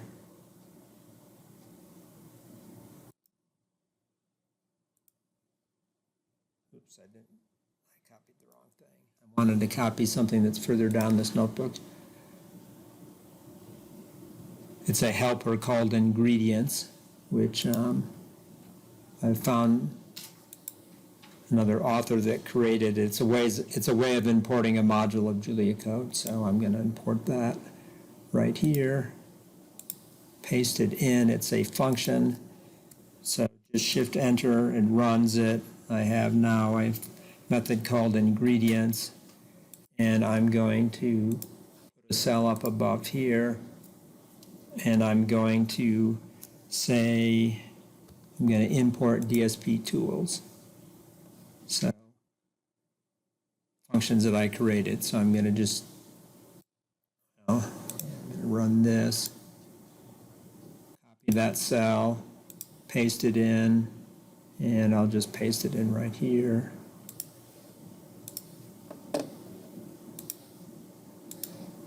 I'm going to load it. Now I have a module named DSP tools, and what I can do is if I hit tab on that, it knows about it now, and if I hit tab again, I can see this is my little DSP tools, and I'm going to use stem, which if I hit shift tab, I should see what the stem plot is defined as. I put N X in there, and then semicolon to optionally put in, and this is just the way Julia does stuff, to optionally put in these other arguments. I'm doing shift tab again, like title, index, and amplitude, and the size in pixels, 600 wide, 200 tall. I'm just going to be really lazy here. I'm not going to do anything. I'm just going to do it like that. It has to compile it, especially for plots, and there's my function. What I want to do now, though, is just show you that if I intercede here and I run it through my accumulator, this is This is what we'll be talking about here in a second. Both Python has lfilter and Julia has, with my code, lccde. So I'm going to go DSP tools again. And then I'm going to go L for lccde. And then I get to put in, I don't have very complex help written yet for this, but I get to put in the coefficients B, which are, in this case, I just have, if I pick the straight accumulator, I just have B0 alone, which is 1. And then if I put in my A coefficients, which are in an array for the accumulator, I put in 1 and minus 1. So in Julia, I have to actually put it in square brackets so that it knows it's a one-element array. In Python, I could just put in 1 and it would figure that out. And then here I'm going to put in 1 and minus 1. Those are the coefficients. And then I can put in x. And down here, I'm going to put in y this time. Oops. Close this off.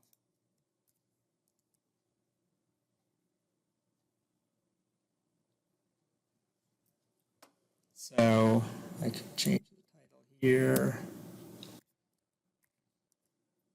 Oops.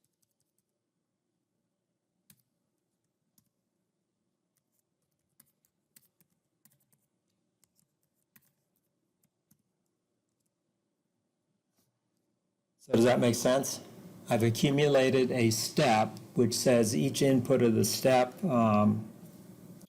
it's added to the previous input of the step. So at starting at 5, it just starts accumulating. 1 plus 1 is 2, 1 plus 1 plus 1 is 3, and so on. So it just becomes a ramp. If I was to make this be d delta, which is my other option in here, right? Discrete impulse. Then it doesn't do anything very exciting. It accumulates the 1. The 1 comes in my system here at the very beginning. 1 comes along in here. It gets saved in my 1 sample delay memory element, and it's sitting there. And what happens is, on the next input, the input is 0 at that point from here, but that 1 comes across as my output, and that 1 again gets saved in here, and it just keeps spinning around in here. So that's how come we're able to do that. And if I wanted to be creative, I could just do this, and again, because I'm Julia, I have to do the dot like I would in MATLAB. I could in at 10, let's say, and you can predict what I'm going to be getting, I think. The 2 deltas come along, 1 at 5 and 1 at 10, and they get accumulated. Is there anything surprising about these answers? I'm just doing this to let you know that it's pretty much in your face. It's just, it happens because of the way the accumulator works.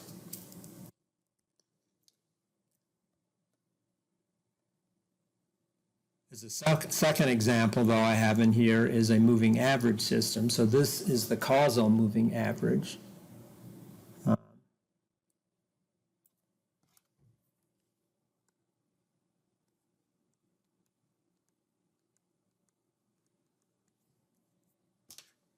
So this is going to be a moving average system. So it's going to start, it's going to have as its impulse response, well, as its output, it's going to take and accumulate the present input with M2 samples of the past. And then it's going to start rolling off the history. It's not going to use the history. It's only going to use history back M2 samples. Does that make sense? That, in terms of an investor, you'd say moving average would only look at averaging so many samples into the past, or from a filtering operation, we could do that. So if I was to go over here and make this be a moving average system, I would not have the recursion anymore, but I would have as coefficients, as I'm saying right here, I would only have the A0 coefficient, but then BK coefficients would be the present and then so many samples into the past, and that's what would be going on here. Here I'm just normalizing it, so I would have to divide by the number of coefficients, and of course I can do that over here. So I'd go 1, 1. Let's say I take 3, the present value, and then I'm going to take the past value and 2 values into the past, and then if I divide it by 3, I get something like this with my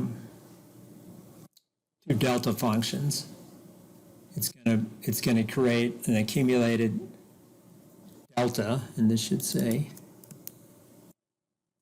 just write this out. And Julia, if I type delta, then hit tab, it converts it to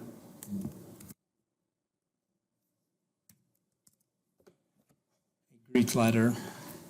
At any rate, so the moving average system is saying the input arrives at 5, nothing comes after that, but it's going to be averaging over 3 samples. So it's going to repeat it again here, and then finally the window is gone. So the output is nothing, but then the next delta comes along and it's averaging, and it's averaging to 0.33 because there's only 1 sample out of 3 present. Obviously, if I was to make this 3, then I would get 1, and so on. Another thing interesting about Julia is if you're taking a variable times a constant, you don't have to put in the multiplication sign. It's a modern language, so they've done some things to try to be even more progressive with certain ideas. I have a hard time thinking that way, though, and I'm suspecting that you would too, because whenever you code, you always have to put in your symbols, right? So why did they decide to do that? I don't know, but it's interesting. I find it interesting, at least. If I put pi in there, then it doesn't know because they're 2 different symbols. So I'd have to do this. Now it's 3.1415 divided by 3, which is 1 point something or another, right? So that's what I'm seeing right there. I'm just doing weird things here. So interesting thing about this system, this moving average system, is we can use this property, this cascading property that I was talking about. We can represent the moving average system as a cascade of 2 systems. And this will come up in assignment number 2, not in assignment number 1. But what I can do is I can say, if my input is delta of n, and I run it through an accumulator, I'm going to be convolving delta with a step. The impulse response of the accumulator, by the way, is a step, so I was trying to show that to you.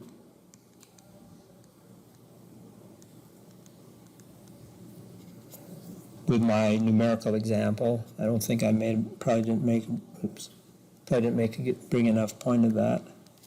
But over here, that's what I was trying to do originally when I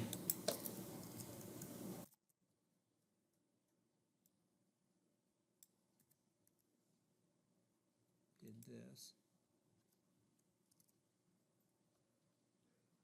I made this different, so I got to change it back again.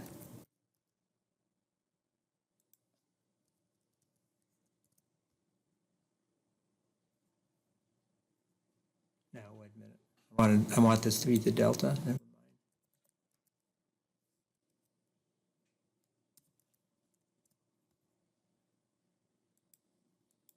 My fingers aren't very good with this keyboard, so I get a step shifted by 5 samples in this case. But that's just telling you the accumulator sees that 1 and it remembers it, and it's integrating or accumulating the step.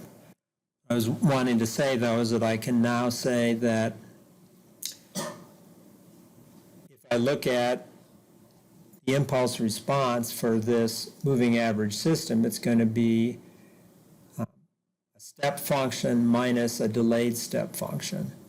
And that we saw in the previous example where I was putting in deltas, it was stretching them to 3, and then what we saw there. So we can write this system as a time-shifted delta and u of n, and then a u of n. So we can actually now write our system as being the difference between 2 delta functions and a step function. So this is a cascade. This ends up being a cascade of an attenuator for the gain scaling of the moving average, and then this piece right here, the impulse response of this system is delta of n minus delta of n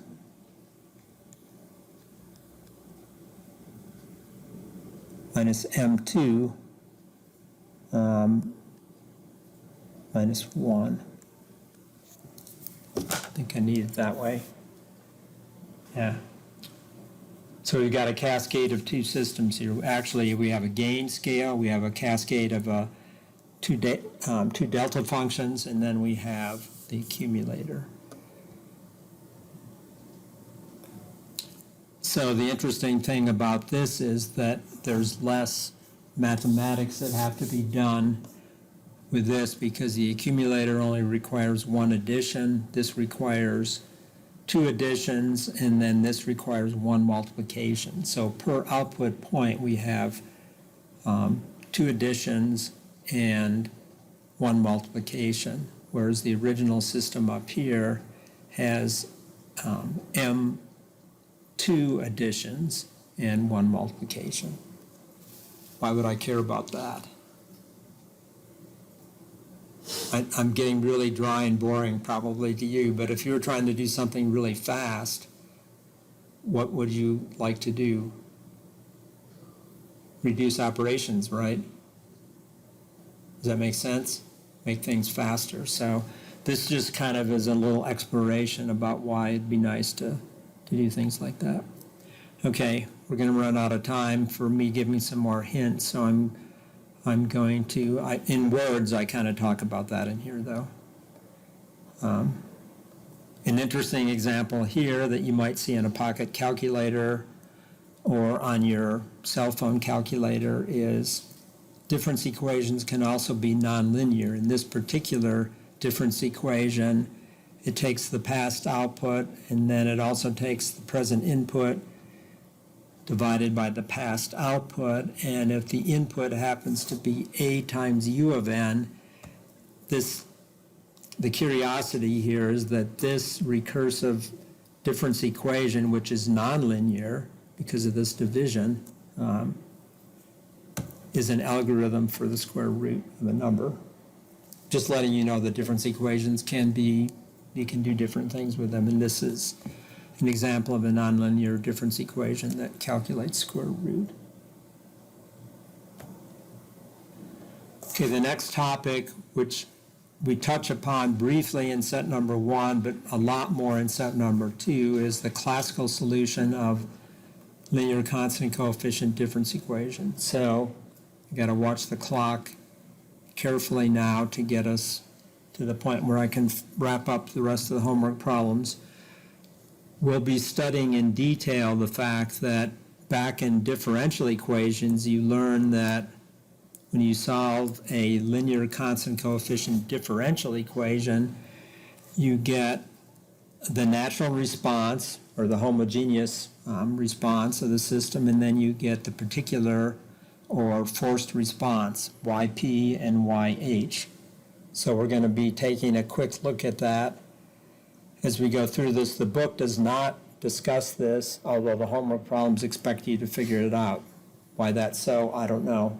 You know, Georgia Tech and MIT, maybe their students had this background that most students wouldn't have when they wrote the book. When we study Z-domain, we'll be able to do all of this with a one-sided Z-transform, but here I'm giving you some introduction to it so you have better appreciation for what is going on in the difference equation domain. So we'll get a natural response, which is solving the homogeneous equation. That's this equation. Why is it called homogeneous? Because we're going back up here to our definition, and we're going to turn it off.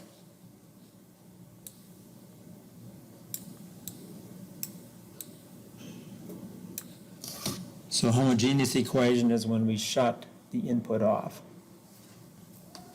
And that will allow us to get part of the solution, and then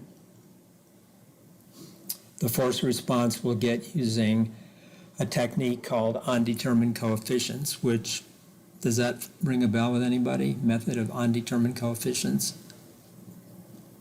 You might, hit your head a little bit and say, well, what did I hear that from? Remember from differential equations? Yes, I'm just curious. Is that where you might remember it from? Okay. See, stuff goes around and comes around again, so we'll take a look at how that works. What I want to do for the standpoint of the homework is not get into this in the time frame here, but we will. What I want to do is look at a simple difference equation. This is the first order difference equation, and you have a homework problem that's related to this.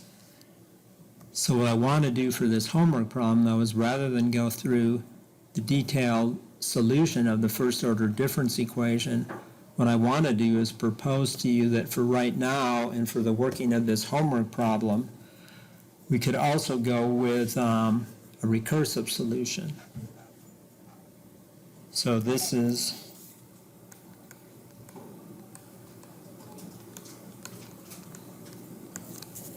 and if you look at problem, just got to get into the problem here.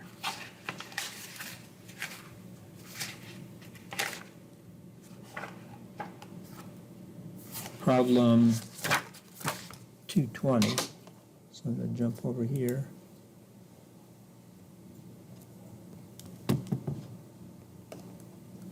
Wait a minute. Did I use 5 sheets already? Okay. Well, I didn't think I used all 5 sheets there, so I gotta make this bigger so I have more scribbling space.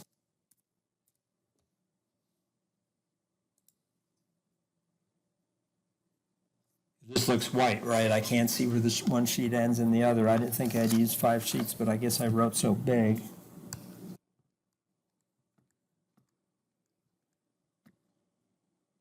I didn't realize it.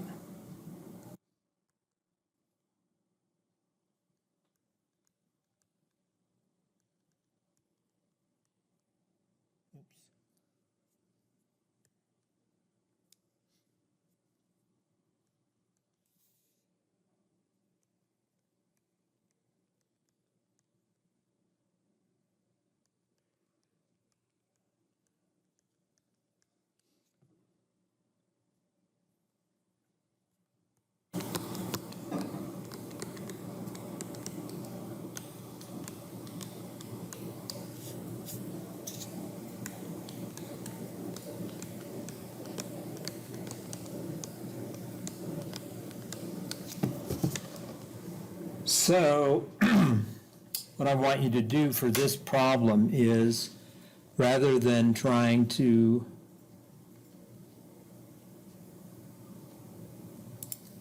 solve the natural response and the particular solution, I'm going to ask you to do it with a recursion.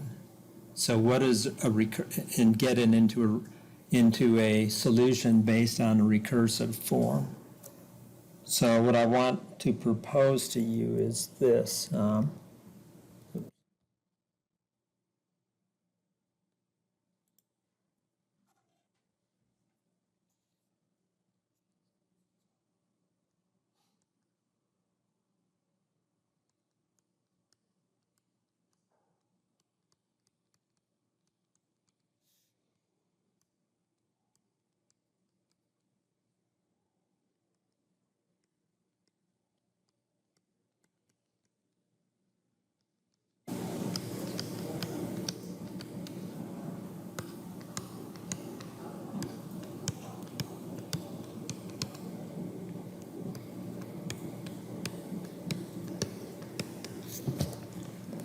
This is just a variation, but this is a first order difference equation. The homework problem that you have has got a slightly different form to it. So what's special about this one? This one has a coefficient of 1 over a, but it's on the left side, so if I move this term to the right side, it would be a minus 1 over a, and then the input on your homework problem turns on at n is equal to 1, whereas on this one it turns on at n is equal to 0. See that?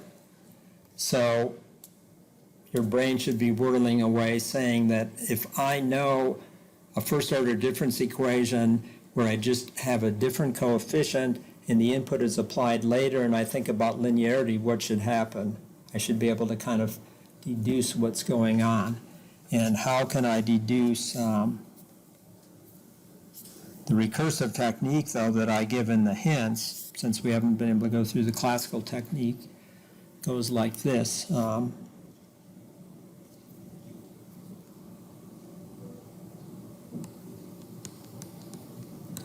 just going to do the recursive form for this problem. So I'm going to assume that it's an impulse response. So the system starts with 0 initial condition. So I would say y until an input is applied, nothing is going to come out to the output. But I'd say y of 0 is going to be a times y minus 1 plus x of 0. So given it starts at 0 initial conditions, what should y of 0 be? The output is nothing because it's 0. The input is, in this case,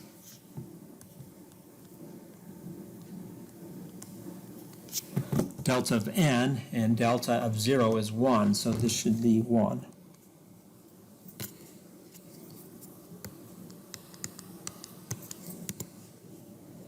Then I repeat this.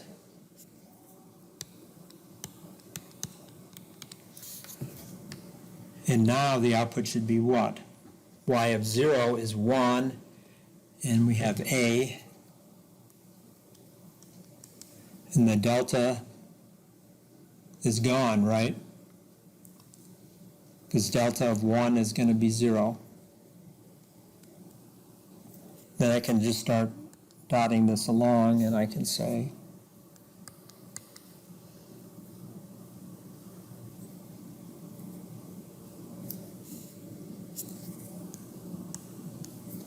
get my pen to work. It's kind of dying on me.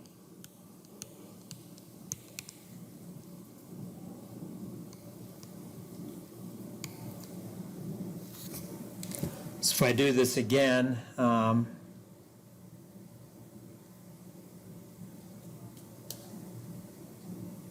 we're just going to see the pattern is going to be, actually I didn't do this right. Yeah, it's 1a, a to the n, when I go out to n terms. So, so that's what's called recursion. And we'd be able to see it if we wanted to,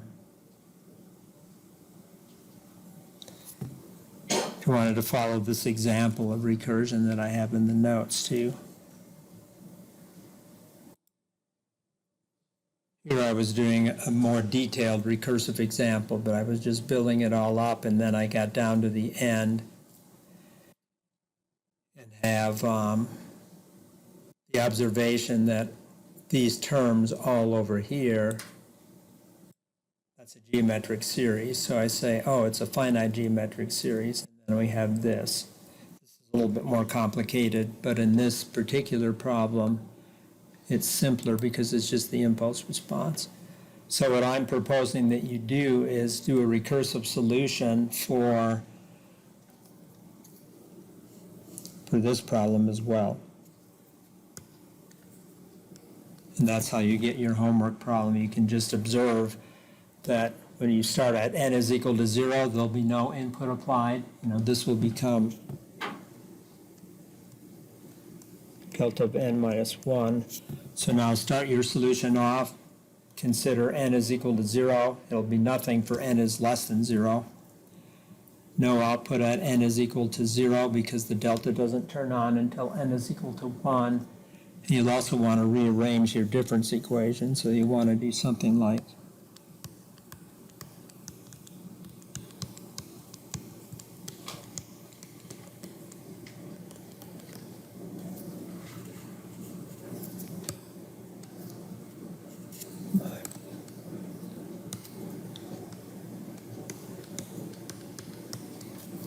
So just play with that recursively, and then you'll be able to see what the output is. And then you can write it in terms familiar to you, like a to the n u of n or something like that if you wanted to. Or a to the whatever u of n minus 1, because it won't actually start until n is equal to 1, right? So you should have a u of n minus 1 term on your form, but just try the recursion. So write out recursively and then summarize from that to say, it's going to be this. Okay, time is ticking for me. So now,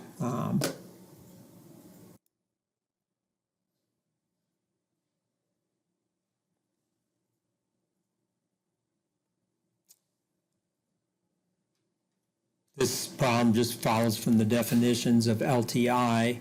I think you can figure that one out based on the hint there. Problem 30, this one I already have started for you. I'm going to look at the Python version of it since I think I have that here.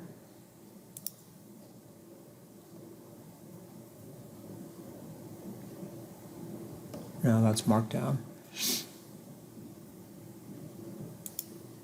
It's in here.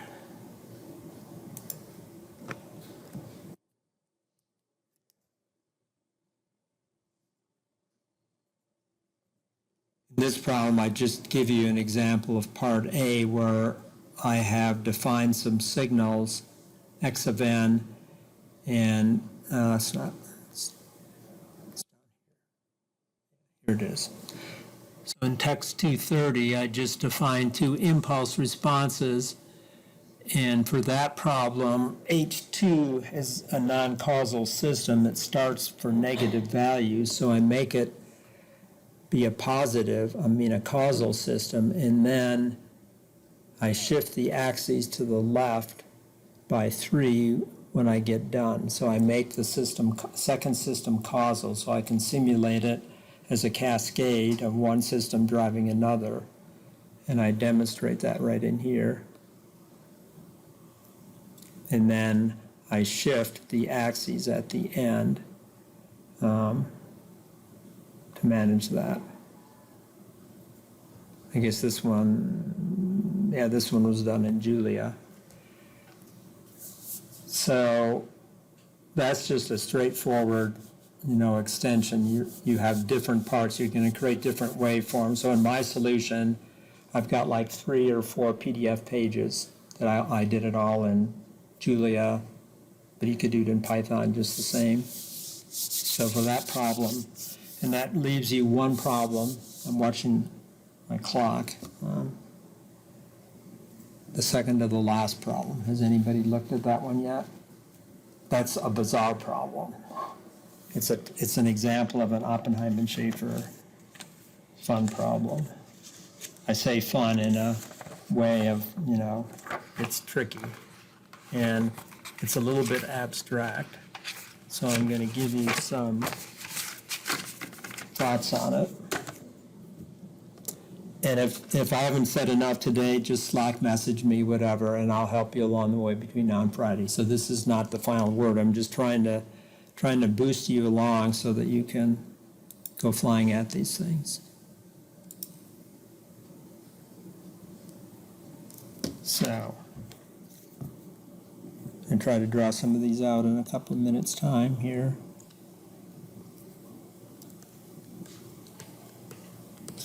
This this is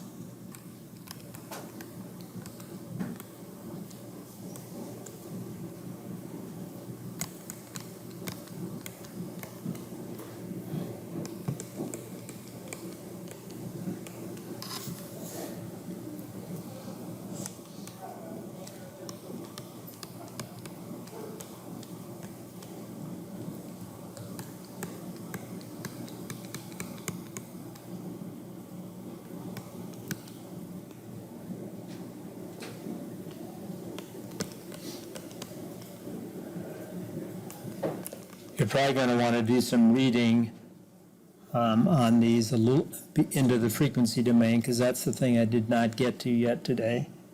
We're very close to it, just didn't quite get there.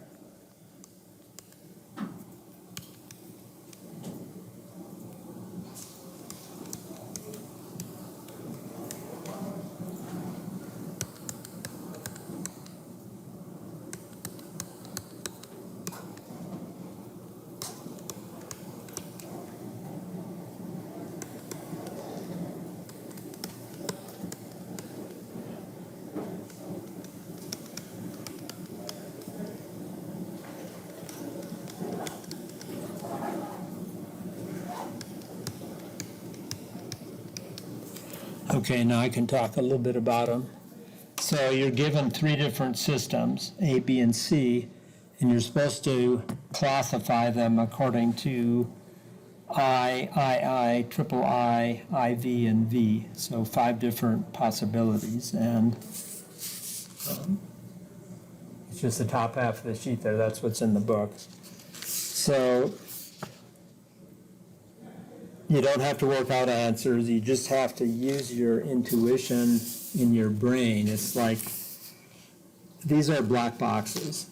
A, B, and C are black boxes. So you have to pick according to what it says. Like in system A, it's like a system is coming in, and this is more of a frequency domain concept, and that's why I said this relies on system A, it relies on some thinking about continuous time and then, of course, discrete time. If I put in a sinusoid and it would have an oscillating or mode of 1/2 to the n, which would be something that would ring and damp out, like in signals and systems from your earlier background,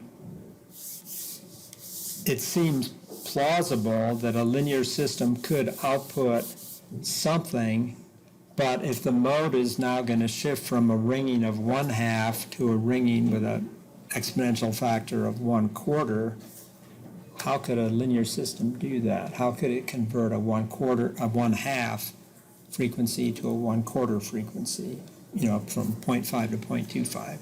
So that's kind of the challenge with that one, is just thinking, can a sinusoid, say at a frequency of 1/2, come in at a frequency of 1/4? This is not a sinusoid.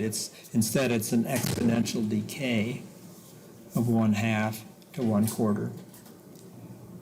The second one should be like, okay, I think that makes sense to me. It must be linear, but you have to pick the right of the letters there. If I put in a cosine at a frequency of pi/3 and it comes out as the sine of pi/3, what is that kind of telling you the system is doing? What kind of system, a linear system, do to a cosine or a sine? It can change phase and amplitude, right? So is that what's going on there? Don't answer, just that's what you should be thinking about, though. Does that make sense? And the third one is based on difference equations, but you have to think about it and saying, if I put in an exponential decay of 1/5, and now I see my output is at 1/2 and 1/3 exponential decays, can a system do that? This is different from part A. This is, you have to think in terms of like an exponential decay is hitting my system and it's got a 1/5 factor. Shouldn't that be coming through to the output? if it's a system. I'm thinking of a mechanical system now, something that it's oscillating or has a decay of 1/5. Well, if the system has got a resonator in there, like a 0 that can cancel the pole, and we'll learn more about this as time goes on, then it's possible that it would be absorbed by the system. And the system could have responses of its own at this 1/2 and 1/3. This is anti-causal and that's causal. So I'm not telling you a lot. You just got to try to do the best you can do. Try to reason. So write down some words to justify it, and that'll get you partial credit even if you pick the wrong answer. It's just a chance to use some thinking, and I want you to rely heavily upon your past. Because if it was a discrete time linear system or a continuous time linear system, behavior is going to be the same, except anti-causal in a continuous time, which is what this would be, is hard to realize the circuit physics-wise running backwards. In the discrete time, it can run backwards because we have the math to do it. But on paper, you can still talk about a continuous time system being anti-causal, right? It's just you can't say, and here it is, I can build it, because we can't do that with circuits. Or can you? Does anybody know how to do that? It's very intriguing to think that way, but we can't do it unless we can run time backwards. So, but okay, that I think should help some. Definitely read anywhere you want to help you answer the problems, and I'll field questions as needed. I may even be over here tomorrow again. I don't know, but I'll answer your Slack questions for wherever you're at. So.